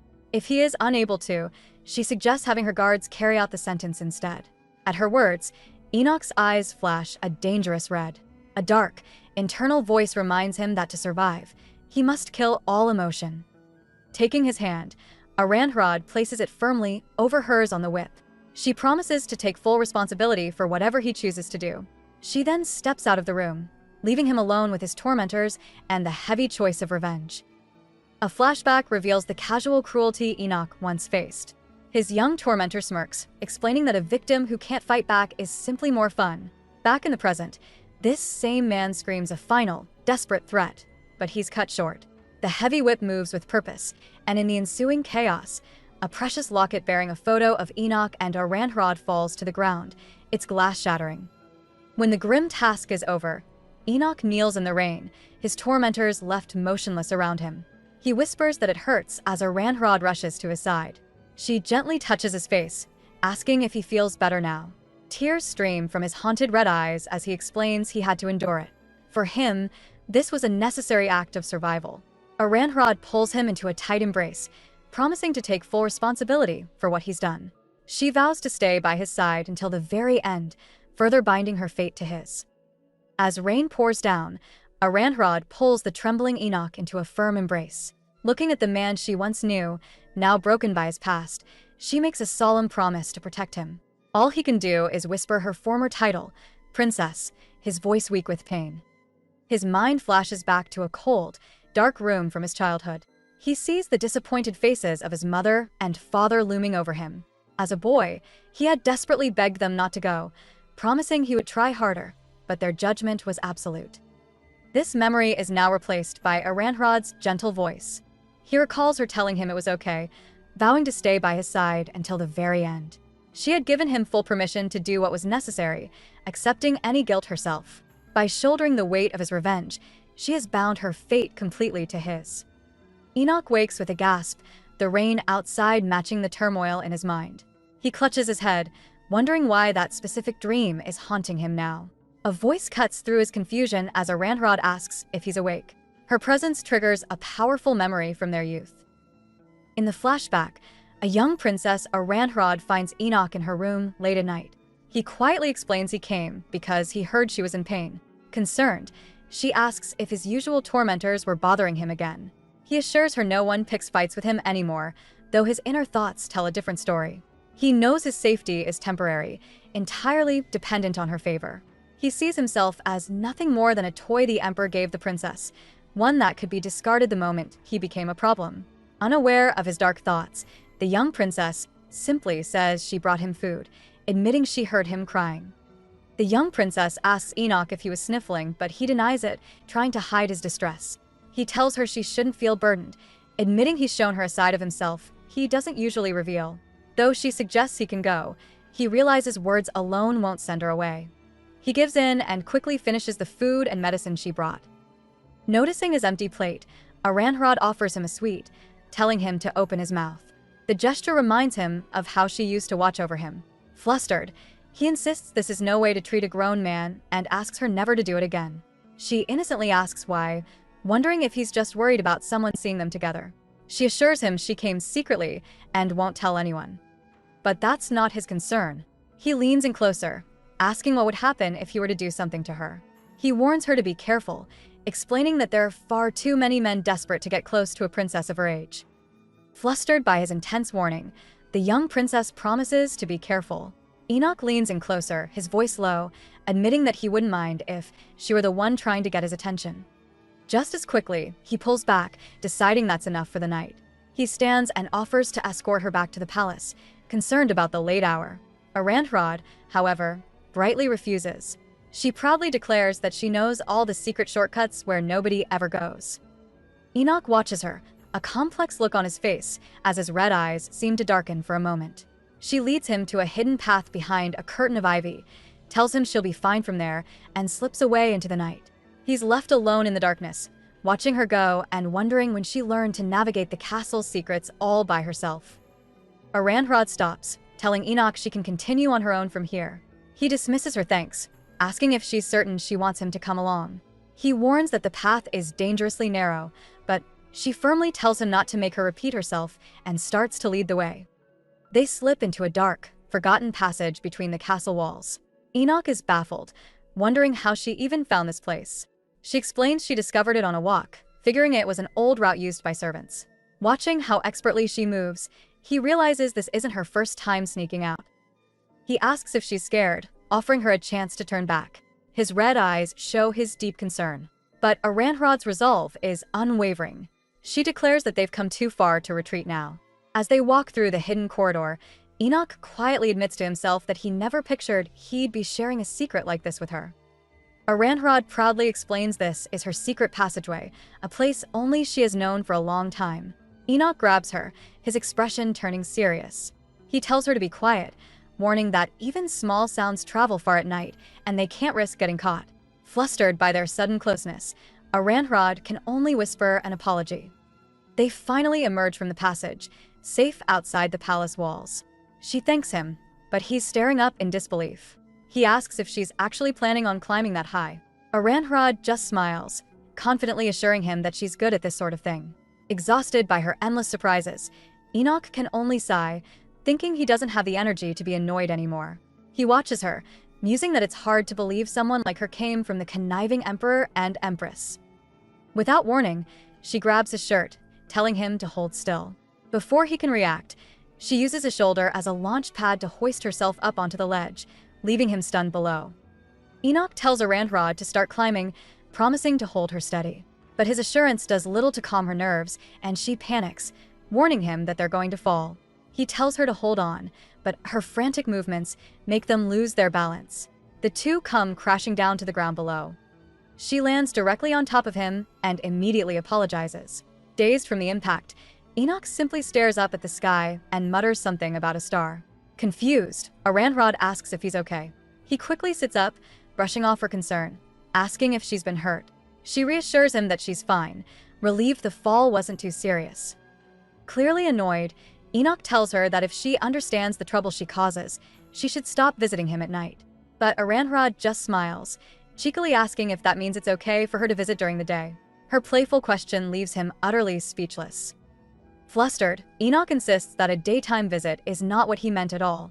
But before he can scold her further, Aranhrod excitedly tells him to look up. A brilliant shooting star cuts across the night sky. As they watch it together, she thinks to herself how strange it is that the same sky can suddenly look so much more beautiful. She finally understands the simple joy of sharing a view with someone she likes. Enoch watches her, captivated and speechless. But the beautiful moment is tinged with a heavy premonition. The shooting star seems an omen that something unexpected is about to happen. Aranhrod has a sudden feeling that her entire future and everything she possesses will be drastically changed because of this one person. Her life might soon shift entirely according to his will, whether she wants it to or not. A few years later, the memory shifts to the palace library, where a young princess Aranhrod tries to get Enoch's attention. She asks if he is even listening, but he's buried in paperwork. She calls him a liar, pouting that he's always focused on his duties. Enoch calmly replies that it's time for him to work, and reminds her that she should be attending her etiquette lessons. Aranhrod just laughs, admitting that's exactly why she's hiding there. He teases her, noting that he just saw the steward pass by in the hall. In a flash of panic, she begs him not to call him over. She quickly changes the subject, mentioning that dinner will be in the main palace, because Lord Claird has arrived. At the mention of the name, Enoch's demeanor turns icy. The playful atmosphere evaporates as his eyes glow a dangerous red. The happy memory is suddenly corrupted by the sound of harsh accusations, with voices screaming that he was a traitor who was using the princess. Lord Claird had always viewed Enoch as a problem. This animosity came to a head when Claird physically confronted him, delivering a severe threat. Enoch would be eliminated the day he became the princess's fiancé. After an attack left Enoch injured, a protective Aranhrod moved his quarters into her own palace. This decision only enraged Claird, who couldn't believe the princess would worry over a mere servant. But for years, Aranhrod had personally sheltered and cared for Enoch. She leads him into the garden, promising to take responsibility if he gets scolded. She simply wanted to cheer him up after seeing him look so down in the library. On a bridge, she asks if she made some mistake. Enoch quietly says no, but she knows he's lying again. He keeps his true feelings hidden, believing it's better to take a few hits than to show her a side of himself that would only make her cry. In his eyes, she was innocent and weak, and her affection was a double-edged sword. The emperor himself couldn't stand seeing his daughter so attached to a servant. From the very beginning, their relationship had an expiration date. Aranhrod, completely naive to the situation, threw herself wholeheartedly into what she believed was love. In reality, Enoch was simply biding his time, waiting for the perfect moment to betray her and bring her world crashing down. Sensing his inner conflict, Aranhrod tells him that he doesn't have to talk if he's not ready. She gently takes his hand, assuring him that she will always be on his side. Internally, Enoch dismisses her promise as nonsense, convinced that he could never truly trust her. Despite his dark thoughts, he makes a surprising request, asking her to cancel her meeting with Lord Claird. Instead, he offers to spend the entire day with her. When a blushing Aranhrod asks why, he explains it's an early birthday present, since he can't prepare a proper gift. Overjoyed by the sudden attention, she eagerly accepts his offer. Aranhrod agrees immediately, her face flushing with happiness. She tells him she is just happy he remembered her birthday and decides to send a letter to Lord Claird claiming illness to cancel their meeting. With the day now free, she excitedly asks Enoch for his plan. But Enoch hesitates, his expression growing tense. Aranhrod calls his name, concerned by his sudden silence. Instead of speaking, he abruptly leans in and closes the distance between them. The kiss starts gently but quickly escalates, becoming forceful and almost desperate. His hidden turmoil surfaces, leaving the princess breathless and shocked by the raw intensity. He pulls back just as suddenly, immediately stammering an apology for his forwardness. But Aranhrod stops him. With a surprisingly steady gaze, she admits she really liked it. Then, she boldly asks if they can do it again, leaving him stunned. Enoch finds himself in a battle with his own principles. He always looked down on people who let emotion and irrational desire take over. But now, he realizes that once you acknowledge those feelings in yourself, there's no going back. The scene shifts to a quiet moment after their passionate exchange. Enoch remarks that Aranhrod looks fine now, a clear reference to how intense their last encounter was. But the princess isn't shy at all. Instead, she leans in, cheekily telling him it's because he has gotten much better at it. Growing even bolder, she lies beside him and admits there's something she's been curious about.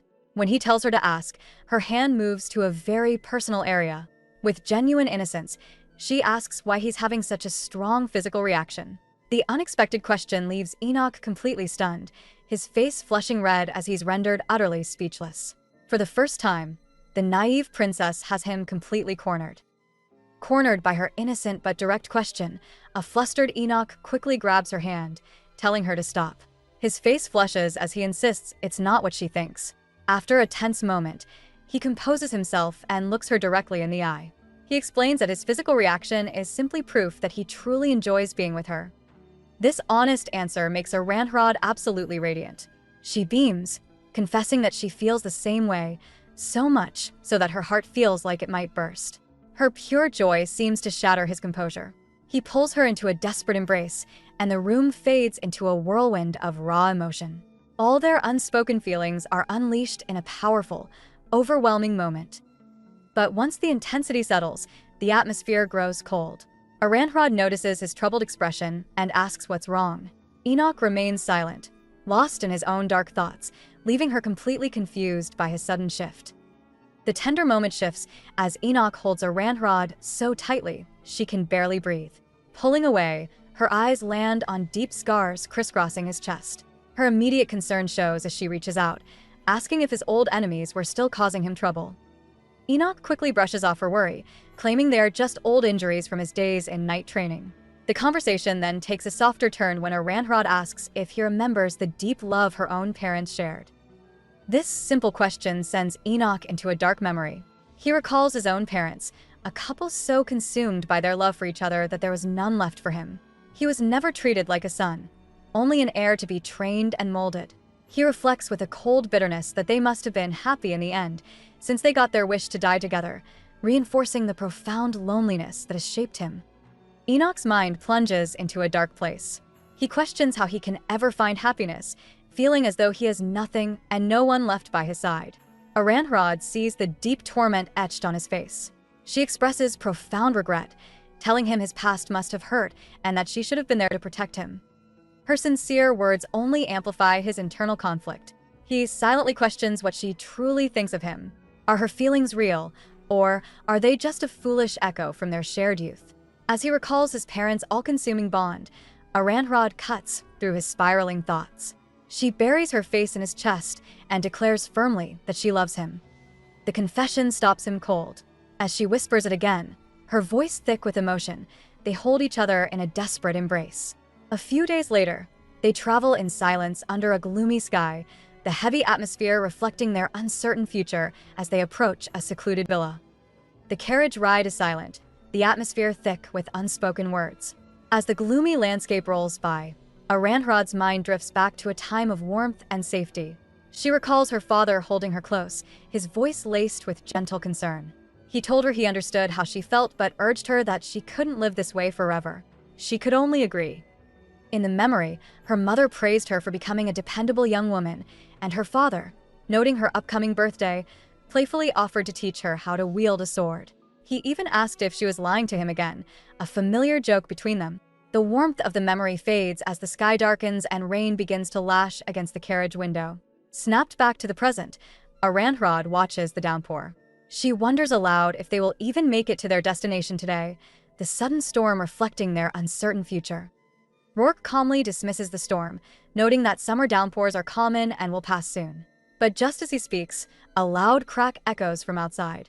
A wheel splinters, sending the carriage careening violently off the road. Aranhrod cries out as she's thrown against the wall, but Rourke instantly pulls her into a tight, protective embrace. Dazed on the ground amidst the wreckage, she asks what's happening. He tells her he'll go check outside.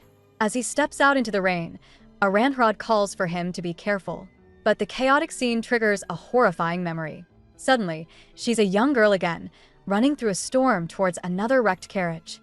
A guard shouts her title, but she can only stare in horror at the terrible sight ahead. The memory clarifies as she realizes this is how she lost her parents, crying out for her father and mother in pure anguish. Dazed from the crash, Aranhrod watches Rourke step out into the downpour to inspect the wreckage. With a weak, scraped hand, she reaches out, quietly pleading for him to be safe. But the sight of the destroyed carriage in the relentless storm triggers something deep within her. The present blurs, replaced by a past nightmare she can never escape. Sometime after the tragedy, a grieving Aranhrod, dressed in black, knocks a picture frame from a desk. It falls to the floor with a sharp crack. She picks it up, revealing a portrait of her once happy family, a painful reminder of a life now gone forever. Emperor Aranhrad's first royal tour begins with a disagreement. While she requested a simple procession, her aides insist on flawless, grand preparations. Her annoyance deepens when she spots Grand Duke Rourke and his personal knights. She confronts him, questioning his presence and stating his men are not needed. Rourke remains perfectly calm, delivering a chilling reminder of a king who recently met his end in a supposedly secure villa. He notes that no matter how many guards she has, they can't follow her into her private chambers. The unspoken threat hangs in the air, leaving Aranhrad visibly unsettled. Having made his point, Rourke clicks his tongue dismissively. He tells her to do as she pleases, but immediately overrides her, ordering the entire procession to move out. As their carriage rumbles through the forest, Aranhrad tries to find a small moment of peace, asking her maids to let her enjoy the refreshing breeze from the window a while longer. Inside the carriage, Aranhrad allows herself a rare moment of peace. Gazing out the window, she remarks that leaving the palace after so long feels like she can finally breathe again. One of her maids, seeing her relaxed expression, comments that the emperor finally looks her age and wishes she would smile more often. A senior maid quickly tries to apologize for the informal remark, but Aranhrad stops her. She explains that she deliberately avoids smiling, believing an emperor who appears too young can't command authority from the nobles. But the truth is far more tragic. Internally, she admits she used to smile all the time.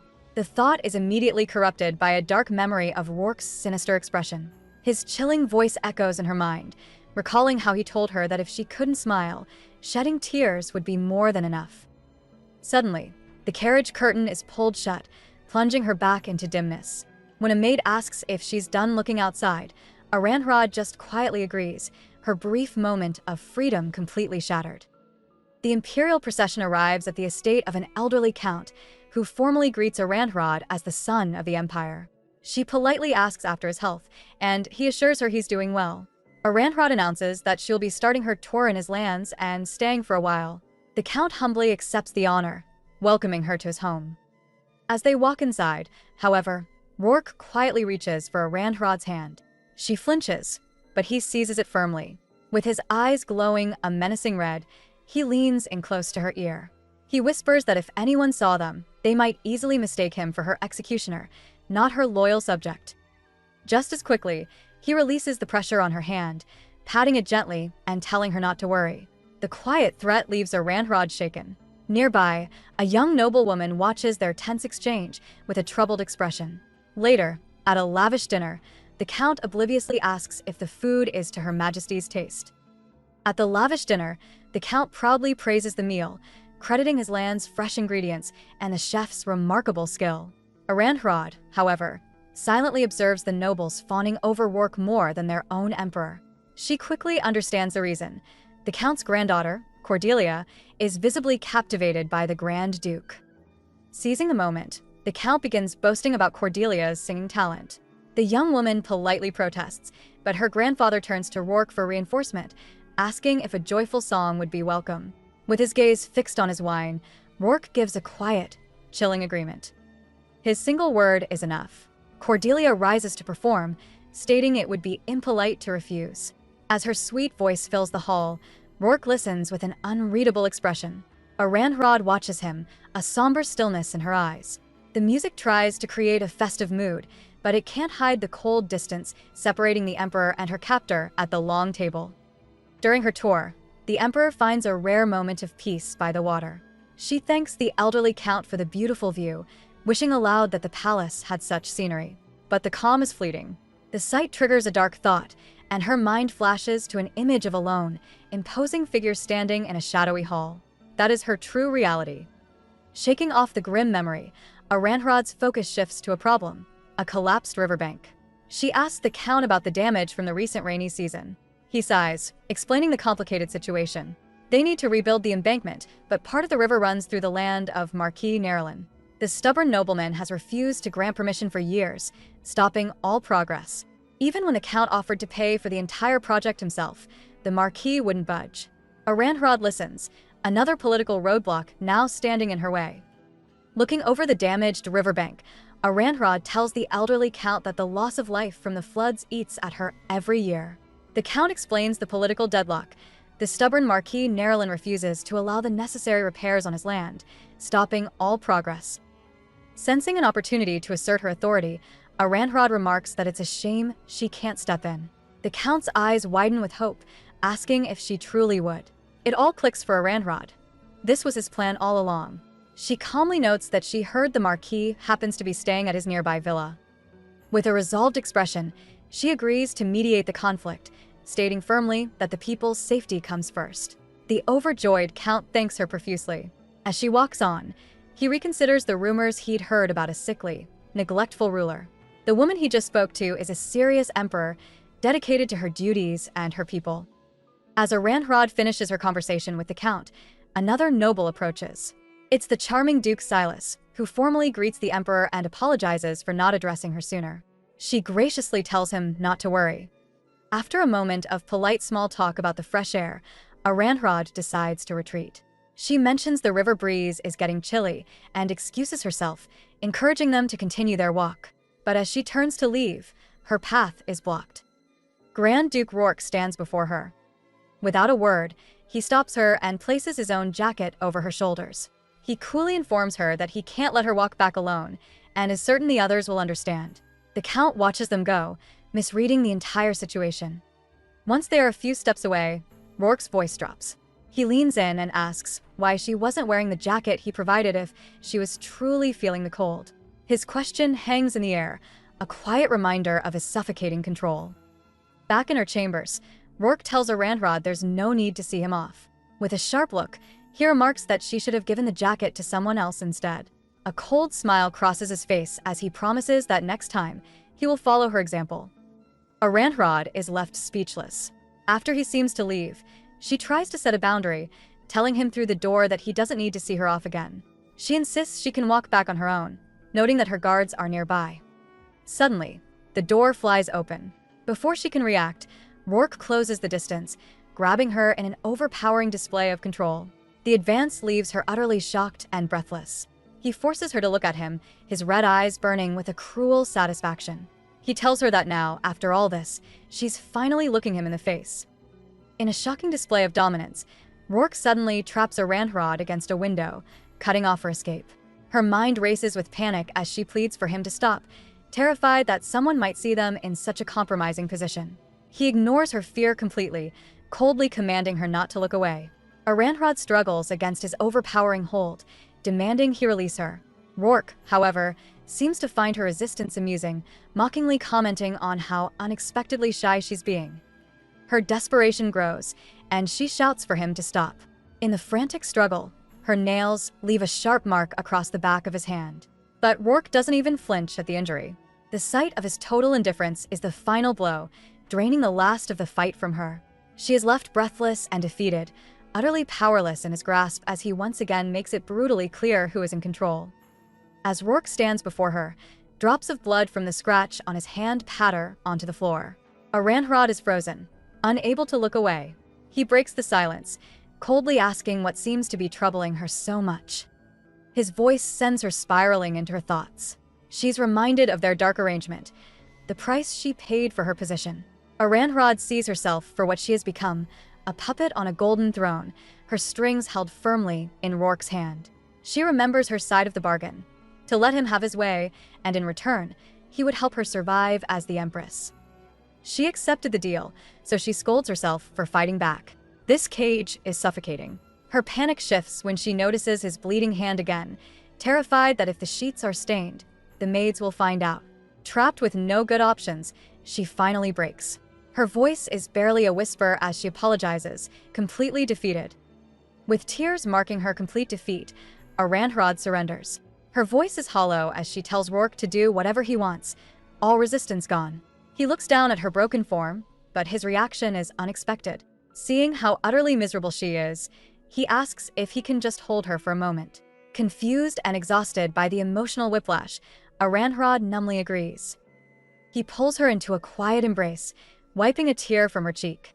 The gesture is so jarringly gentle that it triggers a vivid memory of Enoch, a past filled with genuine affection. Lost in the vision, she barely registers the present. But Rourke yanks her back to reality with a single, devastating question. He asks if she's looking for the ghost of her former lover in him, twisting her fleeting moment of remembered happiness into another form of torment. As Rourke departs, he coolly promises to leave before anyone notices, abandoning Aranhrod in the aftermath of their encounter.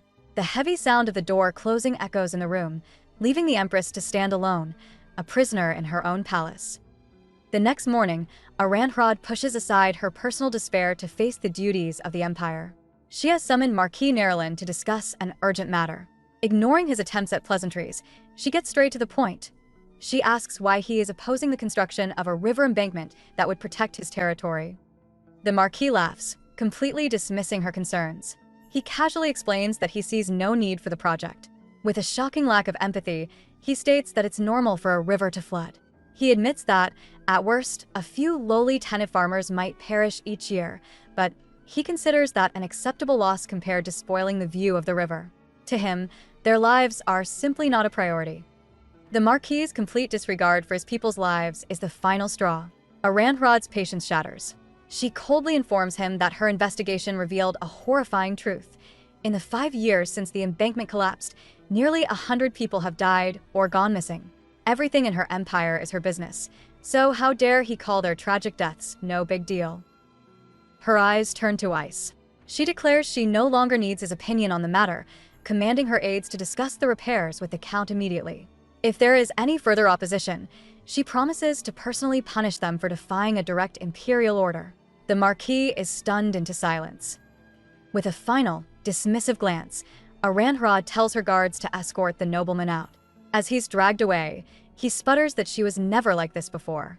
His words echo in the now quiet room. She reflects that he's right. Maybe she really is changed, finally realizing she had just been chasing the ghost of a person who is long gone.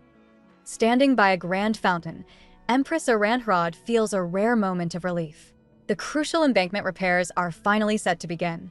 She reflects that staying in the palace and making policies is nothing like seeing the empire with her own eyes. She resolves to tour the lands and hold her nobles accountable for their people's well-being. Her determined thoughts are shattered when a voice asks what she's doing. Grand Duke Rourke is there. His sudden appearance triggers a jarring flashback to a very different time. In the memory, a younger woman, looking desperate, tells him to stop if he knows he's being rude. He admits his behavior is wrong but confesses that the thought of never seeing her again fills him with anxiety. Her rejection causes his control to snap. The woman pleads with him, but he ignores her, grabbing a leather strap.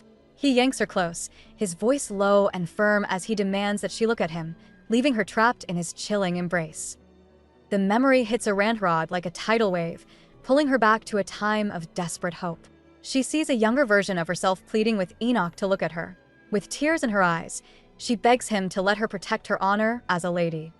He scoffs at her plea, his voice cold as he questions if trying to entice a man under family orders is her definition of honor. Hurt by his suspicion, she fiercely denies it, insisting her feelings are her own. With all her courage, she confesses that she likes him, and has for much longer than he could ever imagine. The memory shifts to his rejection. He gently tells her she will find a better man. Unwilling to accept this, she grabs his arm, impulsively asking him to make her his lover if he is not seeing anyone else. She just wants him to accept her, even if only for a single night. The painful recollection fades, leaving the Empress alone in the darkness. A voice cuts through the night, telling her to come out. It's Grand Duke Rourke, and he asks what she's doing there. Aranhrod insists she wasn't eavesdropping, just passing through the garden. Seemingly unconvinced, Rourke extends a hand and offers to escort her. She accepts, but he doesn't lead her toward her chambers. When she questions their direction, he simply states that he is going back. They soon arrive at her personal carriage. Aranhrod asks where they could possibly be going at this hour. Rourke tells her they aren't going anywhere at all. He steps inside, commenting that the tight space is ideal for avoiding the Count's guards. Before Aranhrod can process his words, he pulls her into the carriage with him. She tells him to wait, but she is left shocked and flustered in the small, dark space. Inside the cramped carriage, Rourke immediately asserts his dominance. He grabs Aranhrod's chin, forcing her to look at him as she calls out his title in protest. He coldly states that ever since she turned him down, he's been thinking. From now on, he has decided he will find ways to please her instead. The threat hangs heavy in the air. He leans closer, his voice a low whisper. He suggests they pretend to go to the old days when he was her humble attendant. Then comes the most chilling command of all. With his eyes glowing a menacing red, he orders her to call him Enoch, just like she used to. Before she can process the cruel demand, he overpowers her, pressing her down into the seat. He makes his intentions terrifyingly clear, leaving Aranrod trapped and utterly helpless. The man she once begged for a single night of affection now controls her completely, turning her own past love into his cruelest weapon. In the suffocating darkness of the carriage, Rourke completely overpowers Aranrod. He leans in close, his voice a cruel whisper as he asks if this was what she was expecting. Her resistance is useless. Every movement she makes only serves to highlight her helplessness. He watches her with cold intensity, noting that she seems to be enjoying it more than usual, twisting her fear and shock into a sick form of pleasure for himself. Overwhelmed and trapped, the line between the monster before her and the man she once loved blurs into a terrifying nightmare. In a moment of pure desperation, a single name escapes her lips: Enoch. The sound of his old name only seems to encourage him. He continues his relentless assault on her senses, commenting on her tense body before commanding her to relax. Every reaction is a victory for him. As Aranrod lies there, utterly broken, he whispers that this is good. He has finally made it clear that her will, her body, and even her memories are no longer her own. Inside the suffocating confines of the carriage, Rourke's absolute dominance is clear. Aranrod is completely overpowered, caught in a terrifying storm where past love and present cruelty collide. As he presses his advantage, her resistance crumbles into helpless confusion. Lost in the haze, her body betrays her mind as she whispers for him to continue. A cruel, victorious smirk spreads across Rourke's face as he tells her he will indulge her request. The situation intensifies, pushing Aranrod to her breaking point. The man before her and the ghost of her past finally merge into one horrifying reality. In a moment of complete surrender, a single, broken name escapes her lips: Enoch. His glowing red eyes watch her, filled with satisfaction.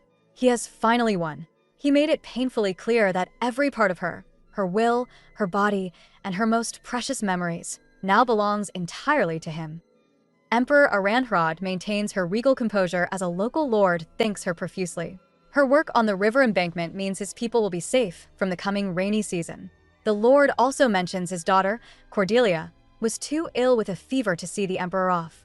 Aranrod offers a kind smile, telling him that health must always come first. But as the carriages depart, the empress's facade crumbles. She knows the real reason for Lady Cordelia's absence. She had failed to capture the Grand Duke's attention. Alone, Aranrod wrestles with a sliver of desperate hope. She reflects on Rourke's surprisingly principled side, wondering if his marriage will finally end her torment. This hope is instantly crushed by a terrifying thought. What happens if he decides she is of no more value to him once he is married? Will she be cast aside? The haunting image of a hunting trophy flashes through her mind, a decoration to be admired, then forgotten. The royal tour reaches its final destination, the breathtaking Duchy of Heston. Inside her carriage, Emperor Aranrod graciously thanks her ladies-in-waiting for accompanying her while maintaining her regal composure. Her attendants, however, can't shake a bad feeling. They whisper amongst themselves about the heavy mood between the Emperor and Grand Duke Rourke, admitting their uncertainty, yet clearly feeling the strain. As they pull up to the estate, an aide informs them the head butler is on his way. While they wait in the uncomfortable silence, Aranrod senses Rourke's piercing gaze on her. Unable to stand it, she finally asks if he has something to say. He coldly dismisses her, claiming there's nothing on his mind. Aranrod is left flustered and humiliated. Ever since their intense encounter in the other carriage, an unsettling distance has grown between them, leaving her constantly on edge. Haunted by a memory of a much more intimate moment, Aranrod wrestles with Rourke's coldness. She wonders if he's angry that her first imperial tour was to Heston instead of his own duchy. Trying to smooth things over, she tentatively suggests visiting the Grand Duchy of Rourke on her next tour. Rourke immediately shuts her down, claiming there's nothing worth seeing. Aranrod insists it's not for sightseeing, promising she'll visit next time. But then, the truth dawns on her. She remembers that his parents, the former Grand Duke and Duchess, were executed without a trial. His people haven't forgotten. He would rather keep her away completely than have her witness their resentment. In that coldness, she sees a flicker of the protective Enoch she once knew. Their tense silence is broken by the arrival of Duke Silas, who warmly welcomes the Emperor to his estate. He glances at Rourke with surprise, commenting that he thought the Grand Duke was busy in the capital. Rourke's expression becomes even more grim. Rourke tries to justify his presence, claiming he heard Duke Silas was overwhelmed with work.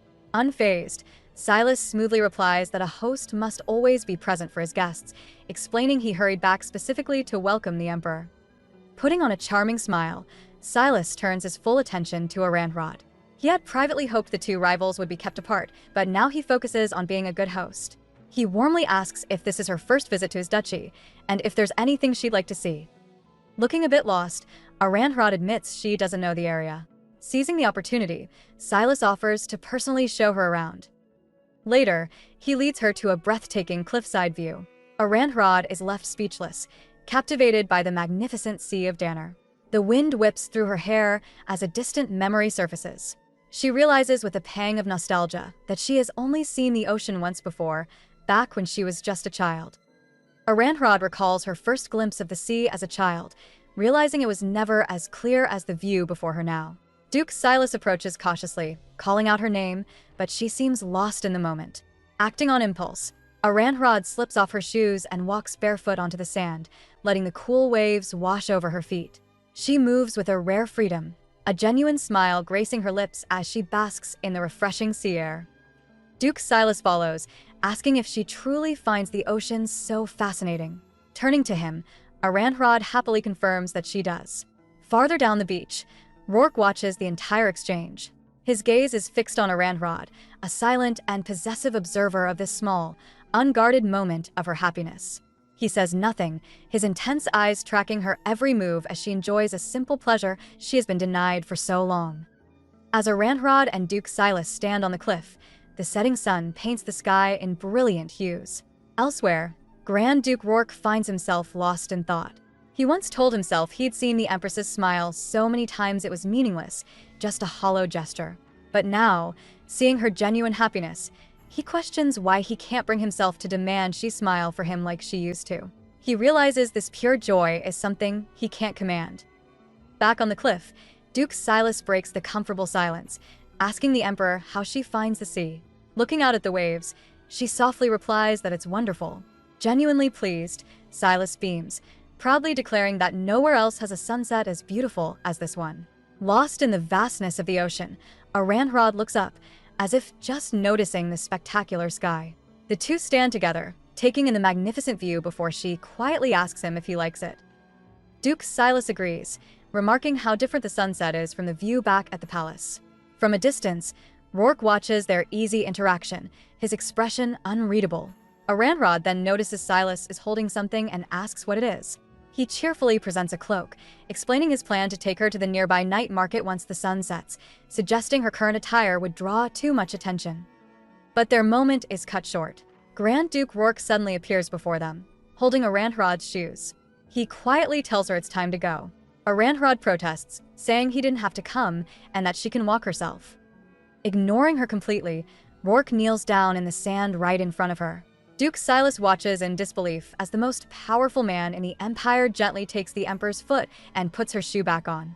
This public display of devotion feels deeply unsettling, a clear message meant for everyone to see. Despite Rourke's unsettling display, the group heads into the lively night market, all disguised under simple cloaks. The streets are packed, and Duke Silas places a protective arm around Aranrod to guide her through the crowd. He apologizes for the closeness, but quietly admits that it's nice. Beside them, Rourke's expression darkens as he watches the two. They pass vendors selling everything from incense to jewelry. Aranrod seems momentarily flustered by the attention but also intrigued by the vibrant atmosphere. In a quieter moment, Silas surprises her with a small gift. It's a simple bracelet with a flower charm he bought after noticing her looking at it earlier. Touched by his thoughtfulness, Aranrod examines the charm, realizing it's a windflower, just like the ones in the palace garden she'd never paid attention to before. Silas explains that he'd also noticed her looking at the flowers back at the palace. This subtle observation stands in stark contrast to Rourke's suffocating control, showing an entirely different kind of attention. Aranrod thanks Silas for the beautiful necklace, a brief, happy moment that doesn't go unnoticed. From the side, Rourke watches them, his red eyes revealing a deep-seated jealousy. Trying to keep the mood light, Aranhrod asks Silas what he bought. He shows her a biography of Basilia II, a legendary empress from 200 years ago who built the empire. Silas mentions that if he ever wrote a play about Aranhrod, he'd use Basilia's reign as inspiration. Aranhrod laughs, saying her time is too peaceful for a war hero's tale. With a sharp glance at Rourke, Silas agrees, crediting the current peace to the Grand Duke's swift actions. Rourke smoothly accepts the loaded compliment and offers Silas a gift in return, one of his favorite books. Aranhrod playfully calls Silas a liar for pretending to be impressed. But her laughter dies when she overhears a shocking discussion nearby. A citizen is being charged 70% of their harvest as rent, a fact that instantly brings the burdened emperor crashing back to reality. The men's conversation pulls Aranhrod from her brief moment of happiness. One man says the 70% rent is actually better than in other regions, where it can climb as high as 85%. He wishes for a new law to change things, grimly noting that more people die from starvation than the cold during winter.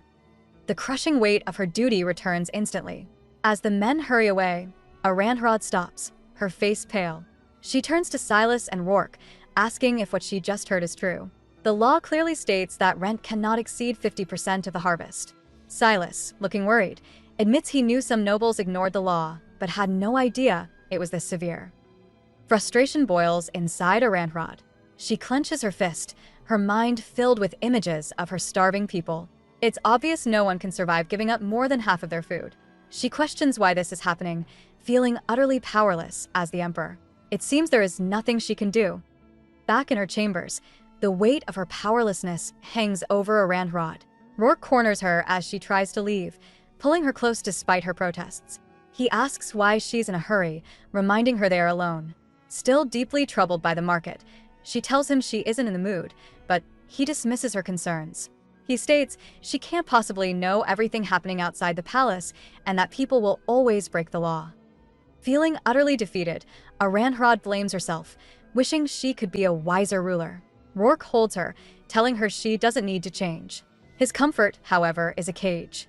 He warns her not to trust the nobles so easily. His main target is Duke Silas.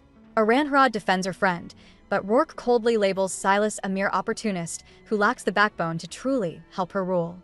To drive his point home, he leans in close, his chilling possessiveness making it clear who is truly in control, leaving her stunned and silent. That night, a troubled Duke Silas wanders the palace halls, holding a candle. He hopes Aranhrod isn't dwelling on the day's events, frustrated that his attempts to cheer her up failed. His thoughts are interrupted by a faint, distressed sound. He pauses, realizing it's coming from the Empress's chambers. Curiosity and concern pull him toward the slightly ajar door. Peeking inside, he's stunned by what he sees. Grand Duke Rourke is in a compromising position with a woman, his grip firm and unrelenting. From his vantage point, Silas can't recognize the Empress and immediately draws the wrong conclusion. He assumes Rourke has snuck a maid into the royal quarters for a private encounter. Silas completely misreads the tense and disturbing scene, believing it to be a simple affair, unaware that the woman being held against her will is none other than Aranhrod herself. He has no idea of the true horror unfolding just a few feet away. Duke Silas freezes at the doorway, his eyes wide with disbelief. Through the crack, he sees Grand Duke Rourke in a compromising position with a woman, his grip firm and unrelenting. Silas's mind races with a shocking thought. If this man is occupying Her Majesty's chambers, then where on earth is the Empress? He quickly concludes that the woman must be a palace maid, caught in a secret, reckless affair with the powerful Duke. He is completely oblivious to the grim reality. The woman is Aranhrod, and this is no romance. She desperately pleads for Rourke to stop, her voice choked with terror that someone might see her in this humiliating state. But he ignores her, his actions a cold, overwhelming display of power asserting complete control over her. Her struggles are utterly futile. Horrified by the scene he is so terribly misunderstood, Silas quietly retreats from the door, leaving the Empress completely alone in her gilded nightmare. After the night's terrifying ordeal, a shaken Aranhrod tries to resume her duties. While an aide concludes a report on an inspection tour, she is visibly distracted and worn down. The moment they are alone, Grand Duke Rourke enters the room. He approaches her, gripping her chin to study her face, and asks if she's feeling unwell. Aranhrod attempts to brush off his concern, insisting she's fine. but his demeanor instantly shifts. His eyes flash with a dangerous red as he overpowers her, silencing her with an aggressive kiss. Startled, she demands to know what he's doing. Rourke's voice is cold and menacing. He tells her she knows exactly what happens when she dares to let her guard down. He cruelly adds that she had seemed so relaxed lately, he assumed she was finally ready to submit to him completely. His words serve as a chilling reminder that any moment of peace she finds will be swiftly taken away, reinforcing his absolute control over her. Rourke feigns concern, asking Aranhrod why she seems so troubled. She tries to dismiss it as simple fatigue, but he presses, insisting he wants to help fix whatever is bothering her. Finally, her composure cracks. With a trembling voice, she confesses her terror. Someone saw them together during the incident at his estate. Aranhrod panics, asking what they'll do if rumors spread, reminding him that this is exactly why she told him to stop. But Rourke is completely unfazed by her fear. He asks if she's really that worked up about people discovering what happened between them. Aghast, Aranhrod fires back that of course she is. They aren't married or even lovers, and a scandal would be ruinous. He leans over her desk, a grim solution in his eyes. If she's so worried about what people will think, he calmly suggests they simply announce they are lovers. Before she can process his words, he pulls her close, leaving her stunned by his twisted logic. Aranhrod is speechless as Rourke calmly lays out his twisted logic. He leans closer, asking if what he's been doing, sticking by her side every night and whispering to her, isn't basically what lovers do. His words are a chilling attempt to reframe his control as romance. Disgusted, Aranhrod shoves him away. She tells him to stop talking like that, insisting that what he shows her is not affection. Rourke just smirks, coldly asking if she even knows what affection is, claiming he understands it far better than she ever could. The cruel question sends her mind flashing back to the real Enoch. She remembers a time when just looking at him brought tears of joy, and saying his name felt easy and right. Snapping her back to the grim present, Rourke notes her hesitation. If she can't accept the title of lover, he presents another option. He will become Her Majesty's official paramour, cementing his position and their horrifying arrangement for the entire empire to see. Rourke dismisses her shock, mockingly calling himself a mere servant and claiming it would be an honor to become her official paramour. He continues his psychological assault, saying he knows her feelings for him aren't cheap and that not everyone loves as nobly as she claims to. His words trigger a painful memory of her innocent past with the real Enoch, and she weakly begs him to stop. Ignoring her plea, Rourke pulls her into his arms, promising to handle the problem so she won't have to worry. His solution is simple and brutal. He will find the man who saw them and silence him for good. Aranhrod recoils, horrified, asking if he truly intends to kill an innocent person. Rourke's expression remains cold as he explains the man committed an insolent act and must pay the price. His eyes glint red as he calmly adds that people are often eliminated for far more trivial reasons, like forgetting a superior's name or eating a little extra bread. Overwhelmed by guilt, Aranhrod questions if this torment is her sin for breaking her promise to protect Enoch long ago. The man she loved is gone, replaced by a cruel figure here to collect a debt. The thought brings a wave of unbearable sadness. Snapping out of her despair, she grabs Rourke's arm, pleading with him not to harm the witness and to find a humane solution. Rourke looks down, a cold smirk playing on his lips as he notes how particular she is for a ruler. Hope flickers in her eyes as she asks for confirmation that he won't eliminate the man. Pulling her into a firm embrace, Rourke agrees to do as she wishes. However, his expression remains calculating and void of warmth. He tells her to finally understand that few servants are as loyal as he is, a chilling reminder that her small victory is just another one of his games. A new visitor arrives, causing Duke Silas to jump to his feet. He greets Emperor Aranhrod with the formal title, Son of the Empire, and she responds with polite thanks. After a respectful kiss to her hand, he fondly recalls a sunset they once watched together. However, Aranhrod cuts through the pleasantries and asks why he has come. The mood shifts to business. Silas presents a report detailing a serious pirate problem near Dana Fort. He explains that while the pirates' base has been located, his own forces are too weak to launch an attack, warning that continued raids will cause significant economic losses for the region. Aranhrod immediately understands he needs military support. When Silas requests at least 3 large warships, she agrees without a moment's hesitation. She decides to make an example of them and adds that she will also seek aid from other nobles. Her suggestion of involving the Grand Duke of Rourke causes a subtle, unreadable expression to cross Silas's face. As the military plan takes shape, Duke Silas finds himself lost in thought, questioning the true relationship between the Emperor and Grand Duke Rourke. He realizes their dynamic has been strange from the very beginning. A memory surfaces of a day on the beach when Rourke acted less like a powerful noble and more like a devoted servant. Silas has observed that even though Aranhrod seems uncomfortable around the Grand Duke, she always ends up relying on him and trusting him completely to solve her problems. Silas feels he knows the official story, but something compels him to uncover the truth, a desire fueled by his own developing feelings for the Emperor. Returning to the present, he makes a bold move. He informs Aranhrod that after dealing with the pirates, he won't be returning to the capital for a while. Surprised, she asks how long he'll be away. Taking her hand, Silas looks at her with determination and announces he plans to be gone for at least a year.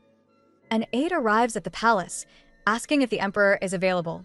A maid nearby quietly wonders if Her Majesty is feeling unwell again. However, a blonde official steps in to clarify the situation. He reports that Grand Duke Rourke entered the palace a short while ago, and he and the Emperor went to the rear garden together. The aide insists his business is urgent and cannot wait, declaring his intention to go to the garden himself. Meanwhile, in a private meeting, Aranhrod questions Duke Silas's sudden announcement. She asks if something has happened that will prevent him from returning to the capital. Silas explains that it is nothing serious.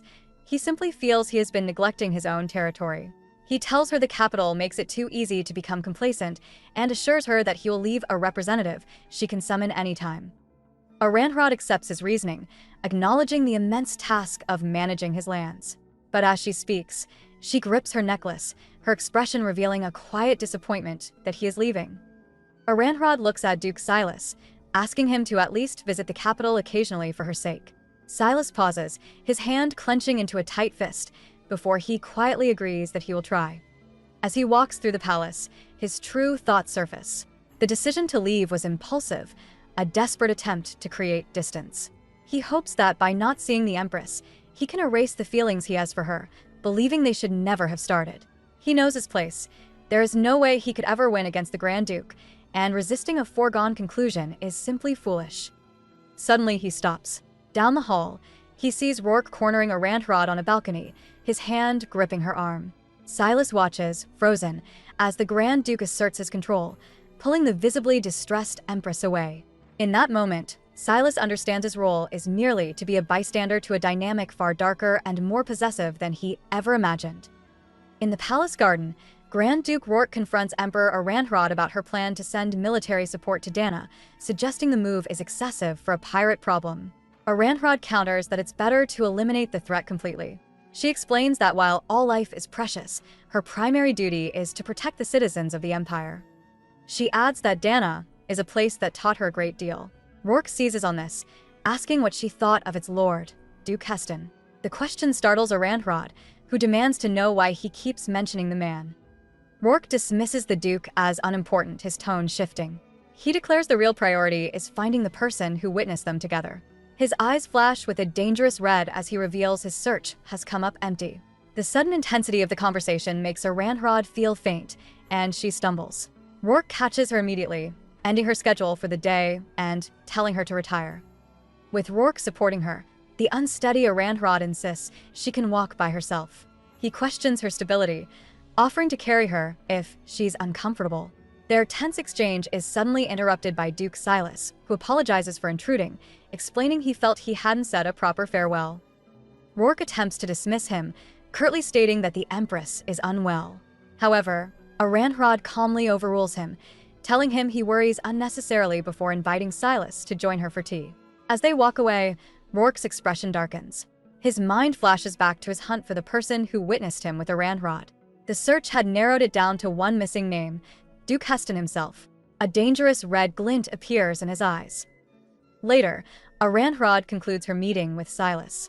She asks about his departure plans and promises to prepare his supplies quickly, ensuring he won't be delayed because of her. After their meeting, Duke Silas makes a parting joke, hoping his horse can handle the weight of the supplies Aranhrod promised. When she doesn't respond, he grows concerned. His lighthearted mood vanishes when he notices a vivid mark just below her collar. Aranhrod instinctively recoils, her expression a mix of panic and deep shame. This reaction puzzles Silas. Silas thinks a woman in love wouldn't look so utterly humiliated by a sign of affection from her partner. A dark suspicion takes root in his mind as he observes her distress. He begins to wonder if the Grand Duke is forcing his attention on the Empress. A memory surfaces, sharp and clear. A flashback shows a single blue eye watching from the shadows. In that moment of chilling realization, Silas understands. He was the one who witnessed Rourke and Aranhrod together that night. He is the person Rourke has been hunting all this time. With the crushing realization that Duke Silas was the witness he's been hunting, Rourke watches the man's every move. Silas, his face etched with concern after seeing the mark on Aranhrod, tries to speak to her. But Aranhrod recoils, ordering him to stay back. She's overwhelmed by a storm of shame, convinced she must have looked like a complete fool in his eyes. Silas quickly insists that isn't true, but she can't hear him. To protect her secret, she pushes him away with cold indifference, telling him to spread rumors if he must because she won't be swayed. Finally breaking down, she hides her face and issues a chilling command. She banishes Duke Silas, confining him to his domain for the rest of his life. When he stands there, stunned into silence, she screams at him to leave. Seeing the desperation behind her cruel words, Silas understands her impossible position. He bows his head and accepts the devastating order, leaving her more alone than ever. As workers load carriages for his departure, Duke Silas stands alone, lost in thought. He wonders if he should have just pretended he saw nothing. He reflects that if he had, at least he wouldn't be haunted by the memory of Aranhrod's pained and humiliated expression. His quiet moment is interrupted when Grand Duke Rourke suddenly appears before him. Rourke notes that Silas looks busy, commenting that he heard the Duke didn't plan on visiting the capital. Silas confirms this. In a surprising turn, Rourke admits a sense of regret that they weren't closer, calling them kindred spirits. Silas deflects, saying there must be plenty of others who see things Rourke's way. But Rourke disagrees, stating such people are rare. He slowly draws his blade, his gaze turning cold. He explains that he likes people like Silas, those who know their place and can distinguish when to step forward and when to stay far away. As a final, chilling reminder, he compliments the fine sword Her Majesty provided, making his warning crystal clear. Duke Silas recalls the Emperor's tormented expression and finds his voice. He tells Rourke that his acts tormenting Her Majesty must cease at once. A slow, sinister smile spreads across Rourke's face. He finally has his confirmation. It was Silas, after all. Rourke casually tosses the Duke his own sword, ordering him to draw it. He explains his twisted logic. If they spar, then even if Silas ends up seriously injured, Rourke can simply tell the Emperor it was an accident. Silas is stunned by the cold threat, but Rourke doesn't wait for a response. He lunges, and their blades clash in a shower of sparks. The fight is brutally short. With overwhelming force, Rourke disarms Silas, sending his sword spinning through the air before it clatters onto the stone ground. Looming over the defeated Duke, Rourke expresses his disappointment. He remarks that he misjudged Silas, having mistaken him for a man who understood reason and knew his place. The sharp steel of Rourke's blade rests ominously close to Silas's eye, a final, silent warning. With his blade at the ready, Silas clarifies he was merely waiting for the right time to step forward. Rourke scoffs at the notion. Their spar resumes with brutal speed. Blades clash in a shower of sparks, but the exchange is completely one-sided. Rourke's overwhelming skill quickly leaves Silas with a fresh injury, forcing him to his knees. Looming over the defeated Duke, Rourke declares that the only useful thing Silas can do now is get on his horse and leave for his precious lands. Even while injured, Silas finds his voice, stating Rourke should not be by the Emperor's side. Rourke smirks, wiping a speck of blood from his own cheek. He coldly asks if Silas believes he could take his place, questioning if he could truly be of any help to her. His eyes flash a menacing red as he delivers the final verdict. Silas's only real service to Aranhrod is to disappear for good. Rourke's final verdict hangs in the air. He sends Duke Silas's sword flying back to him with one last command: leave the capital and never come back. Catching his blade, Silas hardens his expression. He agrees, stating that leaving is what Her Majesty would truly want, choosing her safety over his position. Rourke coldly confirms that the Duke now understands perfectly. Just then, Aranhrod rushes out, demanding to know what is going on. Rourke's demeanor shifts instantly, and he calmly apologizes for the commotion. But her eyes lock onto a fresh wound on his cheek. As she reaches out in concern, a swift, sharp motion sends her spinning away from him. Stunned into silence, she finally sees the grim aftermath. A doctor is tending to a serious injury on Silas's shoulder, a clear result of the one-sided spar. Aranhrod can only stand frozen, trembling beside Rourke. He has once again proven his absolute control, leaving her utterly defeated and alone. As the sun sets, Duke Silas answers the Emperor's summons. With her back to him, Aranhrod asks about the injuries he received from Rourke. Silas quietly assures her they are fine and begins to apologize for the trouble, but she cuts him off. Her frustration finally boils over as she confronts him. She demands to know what he was thinking, starting a fight with a man like the Grand Duke right inside her palace. She points out the danger of his actions. Both could have been gravely wounded due to his recklessness. Her anger then takes a sharp, personal turn. She accuses him of seeking revenge against her, questioning if her order to stay away was so unbearable that he felt the need to disrespect her authority. Hurt by the accusation, Silas looks utterly defeated. With tears in his eyes, he swears he has never, not even for a moment, looked down on Her Majesty. As Duke Silas finishes his tearful denial, Aranhrod can't listen anymore. She quietly tells him to stop, her earlier anger now completely gone. Watching her, Silas thinks the whole situation is strange. He sees her lashing out not as true anger, but as a form of hopeless, meaningless resistance. A grim reality settles in.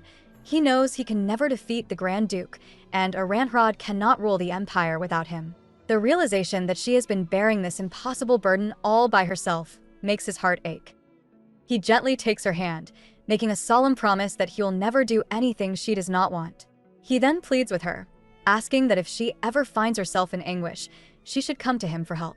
But even as he speaks, Silas recognizes how unrealistic and pathetic his words must sound, offering comfort he might not be able to provide.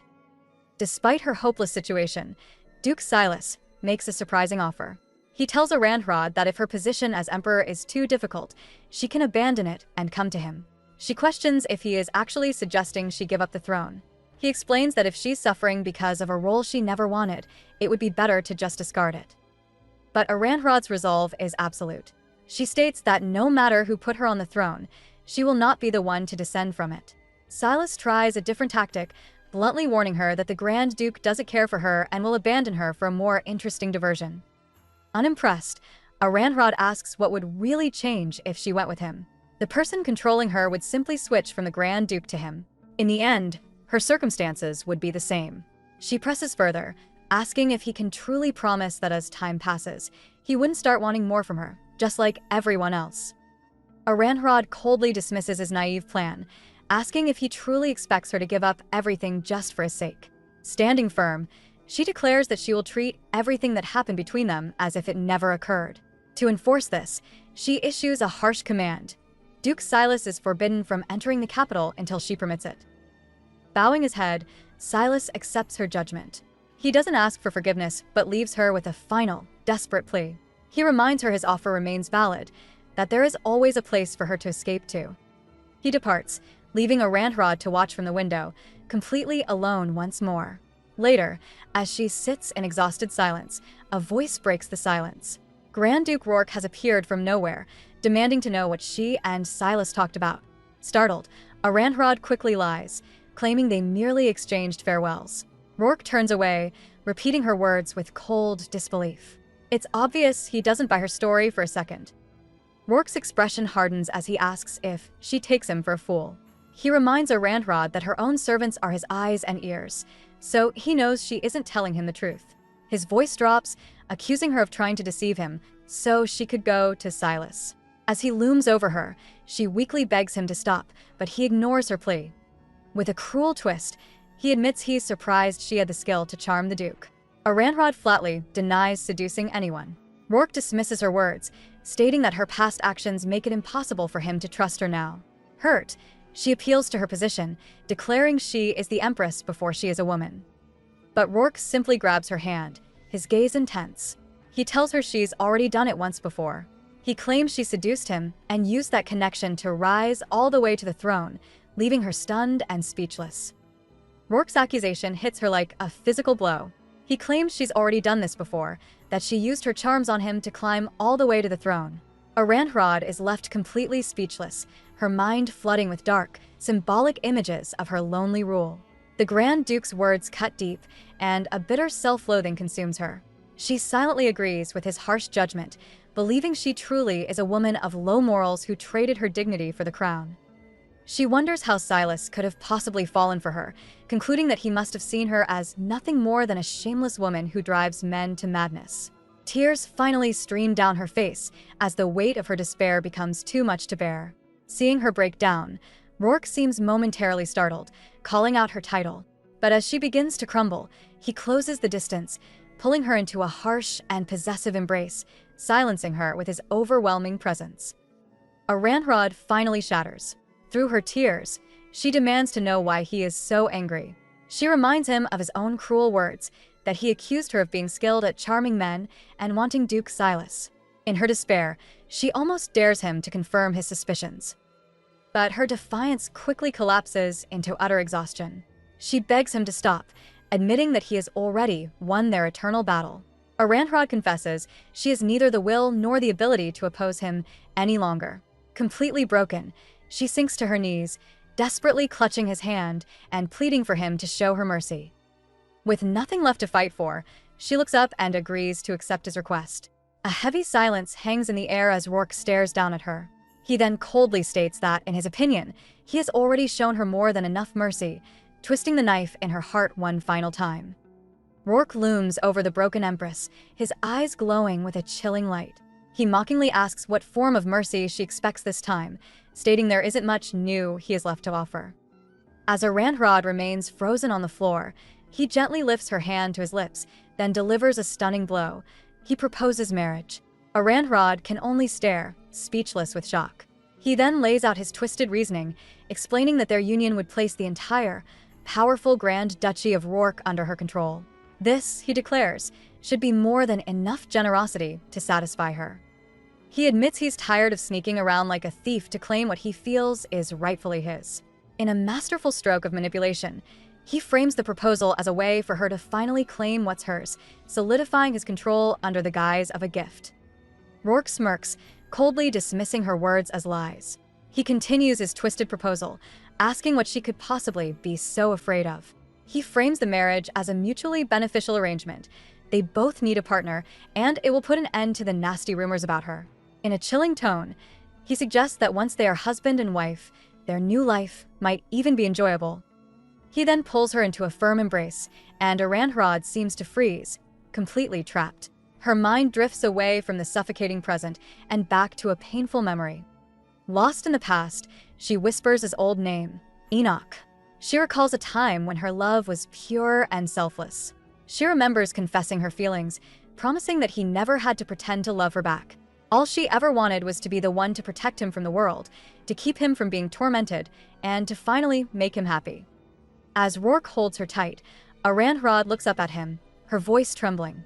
Despite everything, she confesses she still loves the man he once was, promising to be the one who protects him now.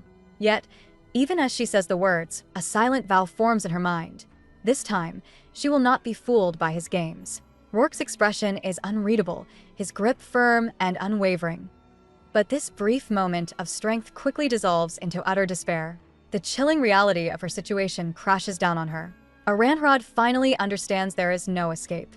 No matter what she does, nothing will ever change, and no one can save her from this fate.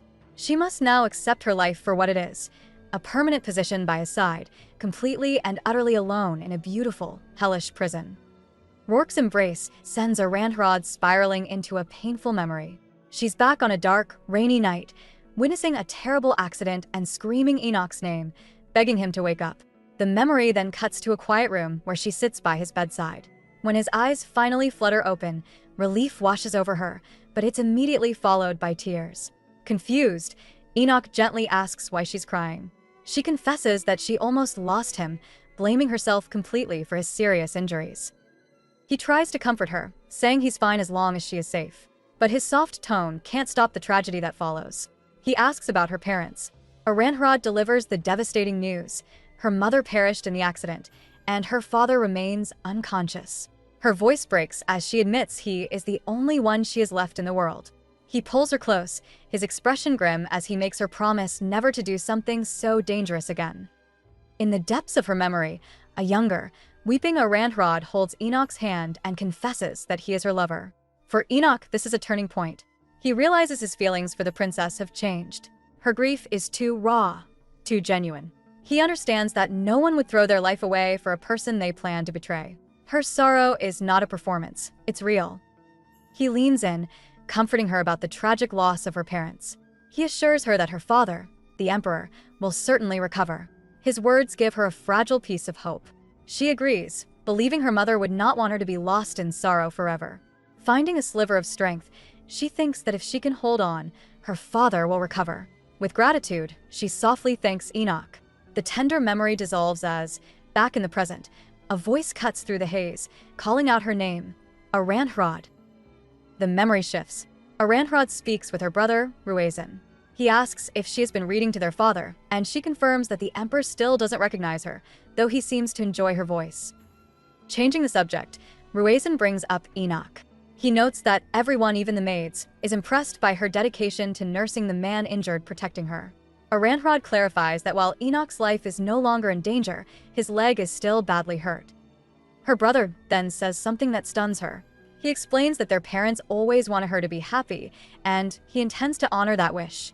He proposes restoring Enoch's title and lands, and even revisiting their marriage. A fragile hope blooms in Aranhrod's eyes, but Ruazen adds a condition. Simply saving Enoch isn't enough to restore his honor. First, he must prove his worth and earn military merit on the battlefield. This was the plan later twisted into a story of betrayal. Aranhrod is stunned by her brother's condition. She asks what he means by sending Enoch to the battlefield, protesting that the man has only just woken up. Ruazen clarifies that he doesn't mean immediately, but only after Enoch has fully recovered. Still, Aranhrod refuses, declaring she would never allow such a thing. Her brother's tone becomes firm. He reminds her that even if Enoch is now merely a servant, she cannot decide his future for him. He suggests they discuss it again later, leaving a conflicted Aranhrod alone with her thoughts.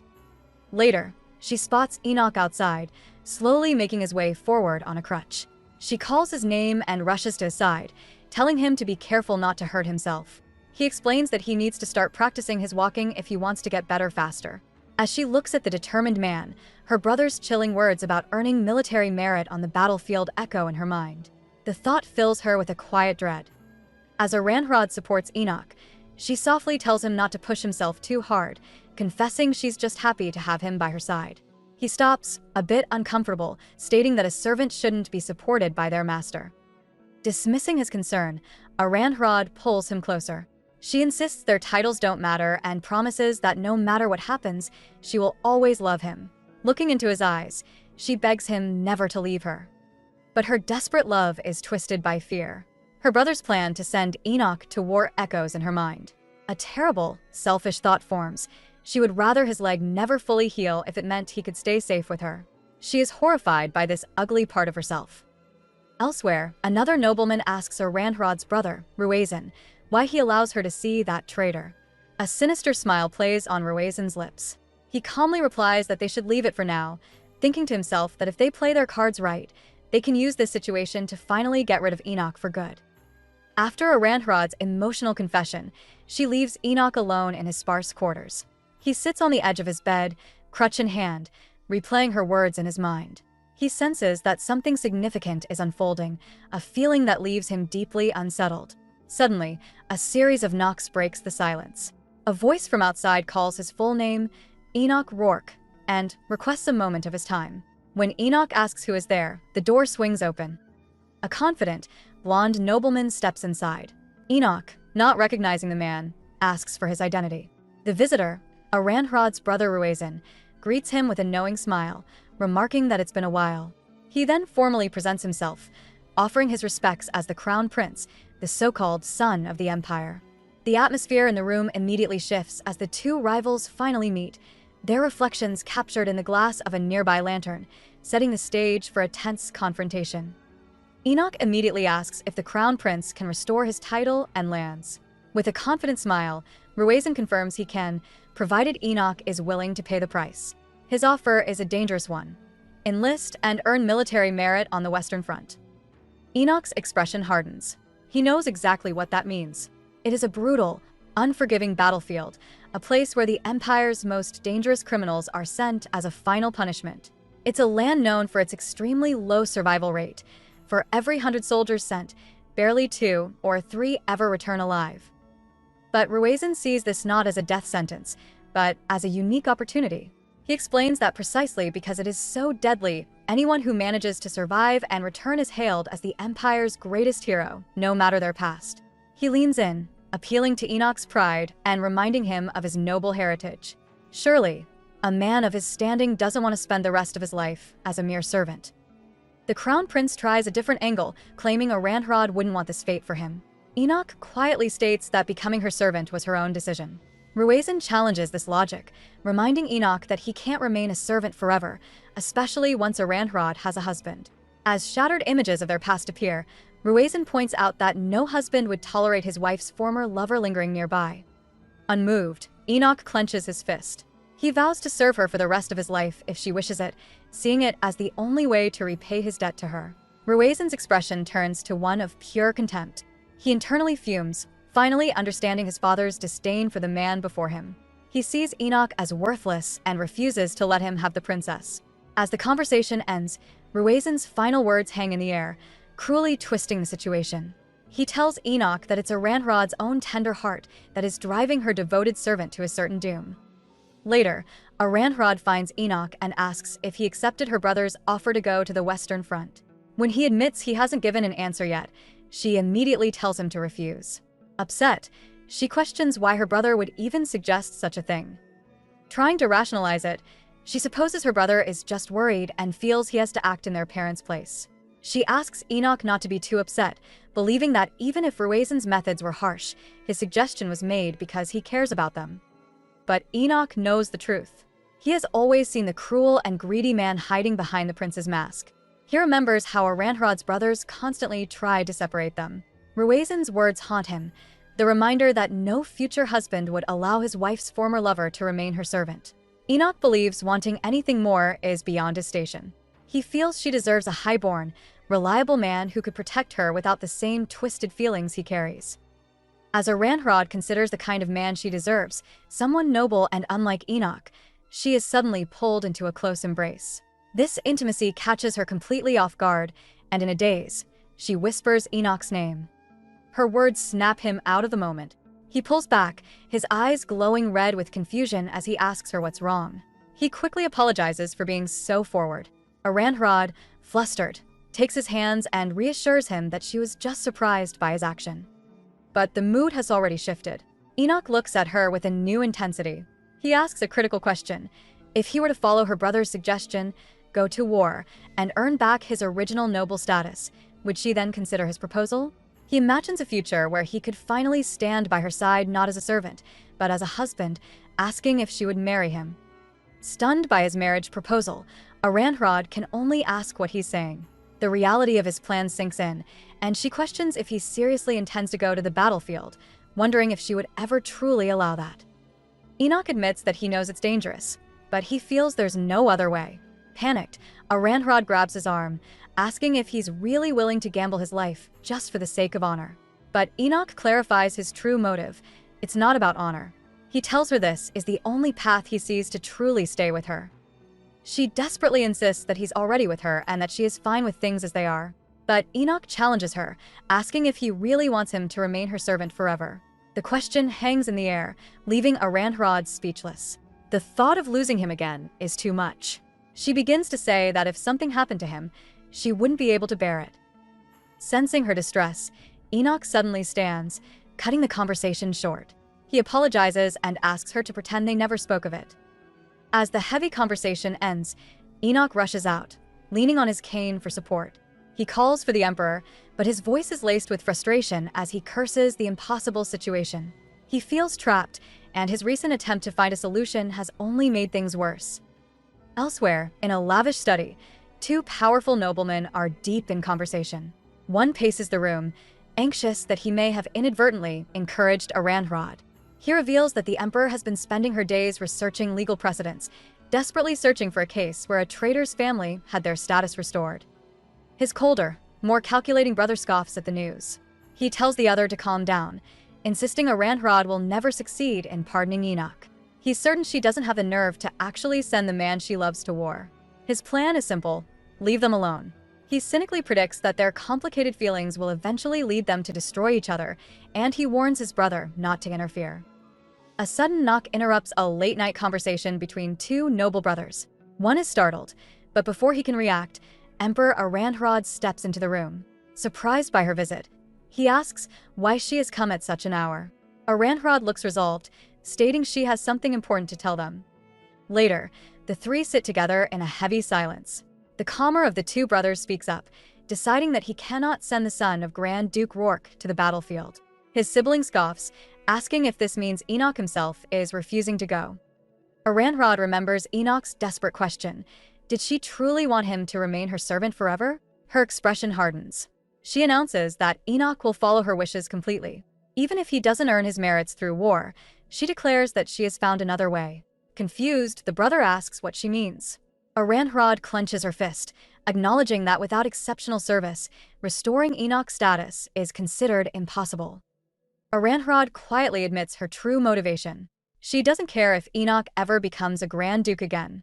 All she wants is for him to be free from his pain and find happiness, even with the most insignificant noble title. A brief memory of them together in a forest under the moonlight strengthens her resolve. Back in the tense meeting with the two brothers, she announces her plan. She will buy back his status. If an imperial title is impossible, then a foreign one will have to do. The calmer of the two brothers is stunned, asking what she could possibly mean. He reminds her that Enoch's crime was treason, not petty theft. Even her immense fortune wouldn't be enough to pardon such a serious offense. But Aranhrod has a hidden card. She reveals that before his passing, her father left her valuable territories and a gold mine. She declares firmly that she will use all of it. The brother is shocked that she would give up so much for a servant, but Aranhrod simply says she doesn't mind, her expression filled with a sorrowful determination. One of the noble brothers reflects on Aranhrod's foolishness. While he expected her devotion, he is surprised she would give up her entire fortune so easily. A new plan forms in his mind. Thanks to her wealth, he can secure even greater authority for himself. He could just give Enoch some meaningless title and send him far away for good. This moment triggers a memory from the past. A much younger Princess Aranhrod stands before her brother, resolute. She announces her intention to marry Enoch. Her brother is initially stunned, then erupts in anger, scolding her for forgetting her position as an imperial princess and questioning the sense in marrying a man whose status was secured with money. But the young Aranhrod doesn't back down. She declares that if being a princess is the problem, then she will renounce her royal status entirely. As an image of a shattered royal seal appears, she asks him if that would be enough to satisfy him, leaving him completely shocked by her unwavering determination.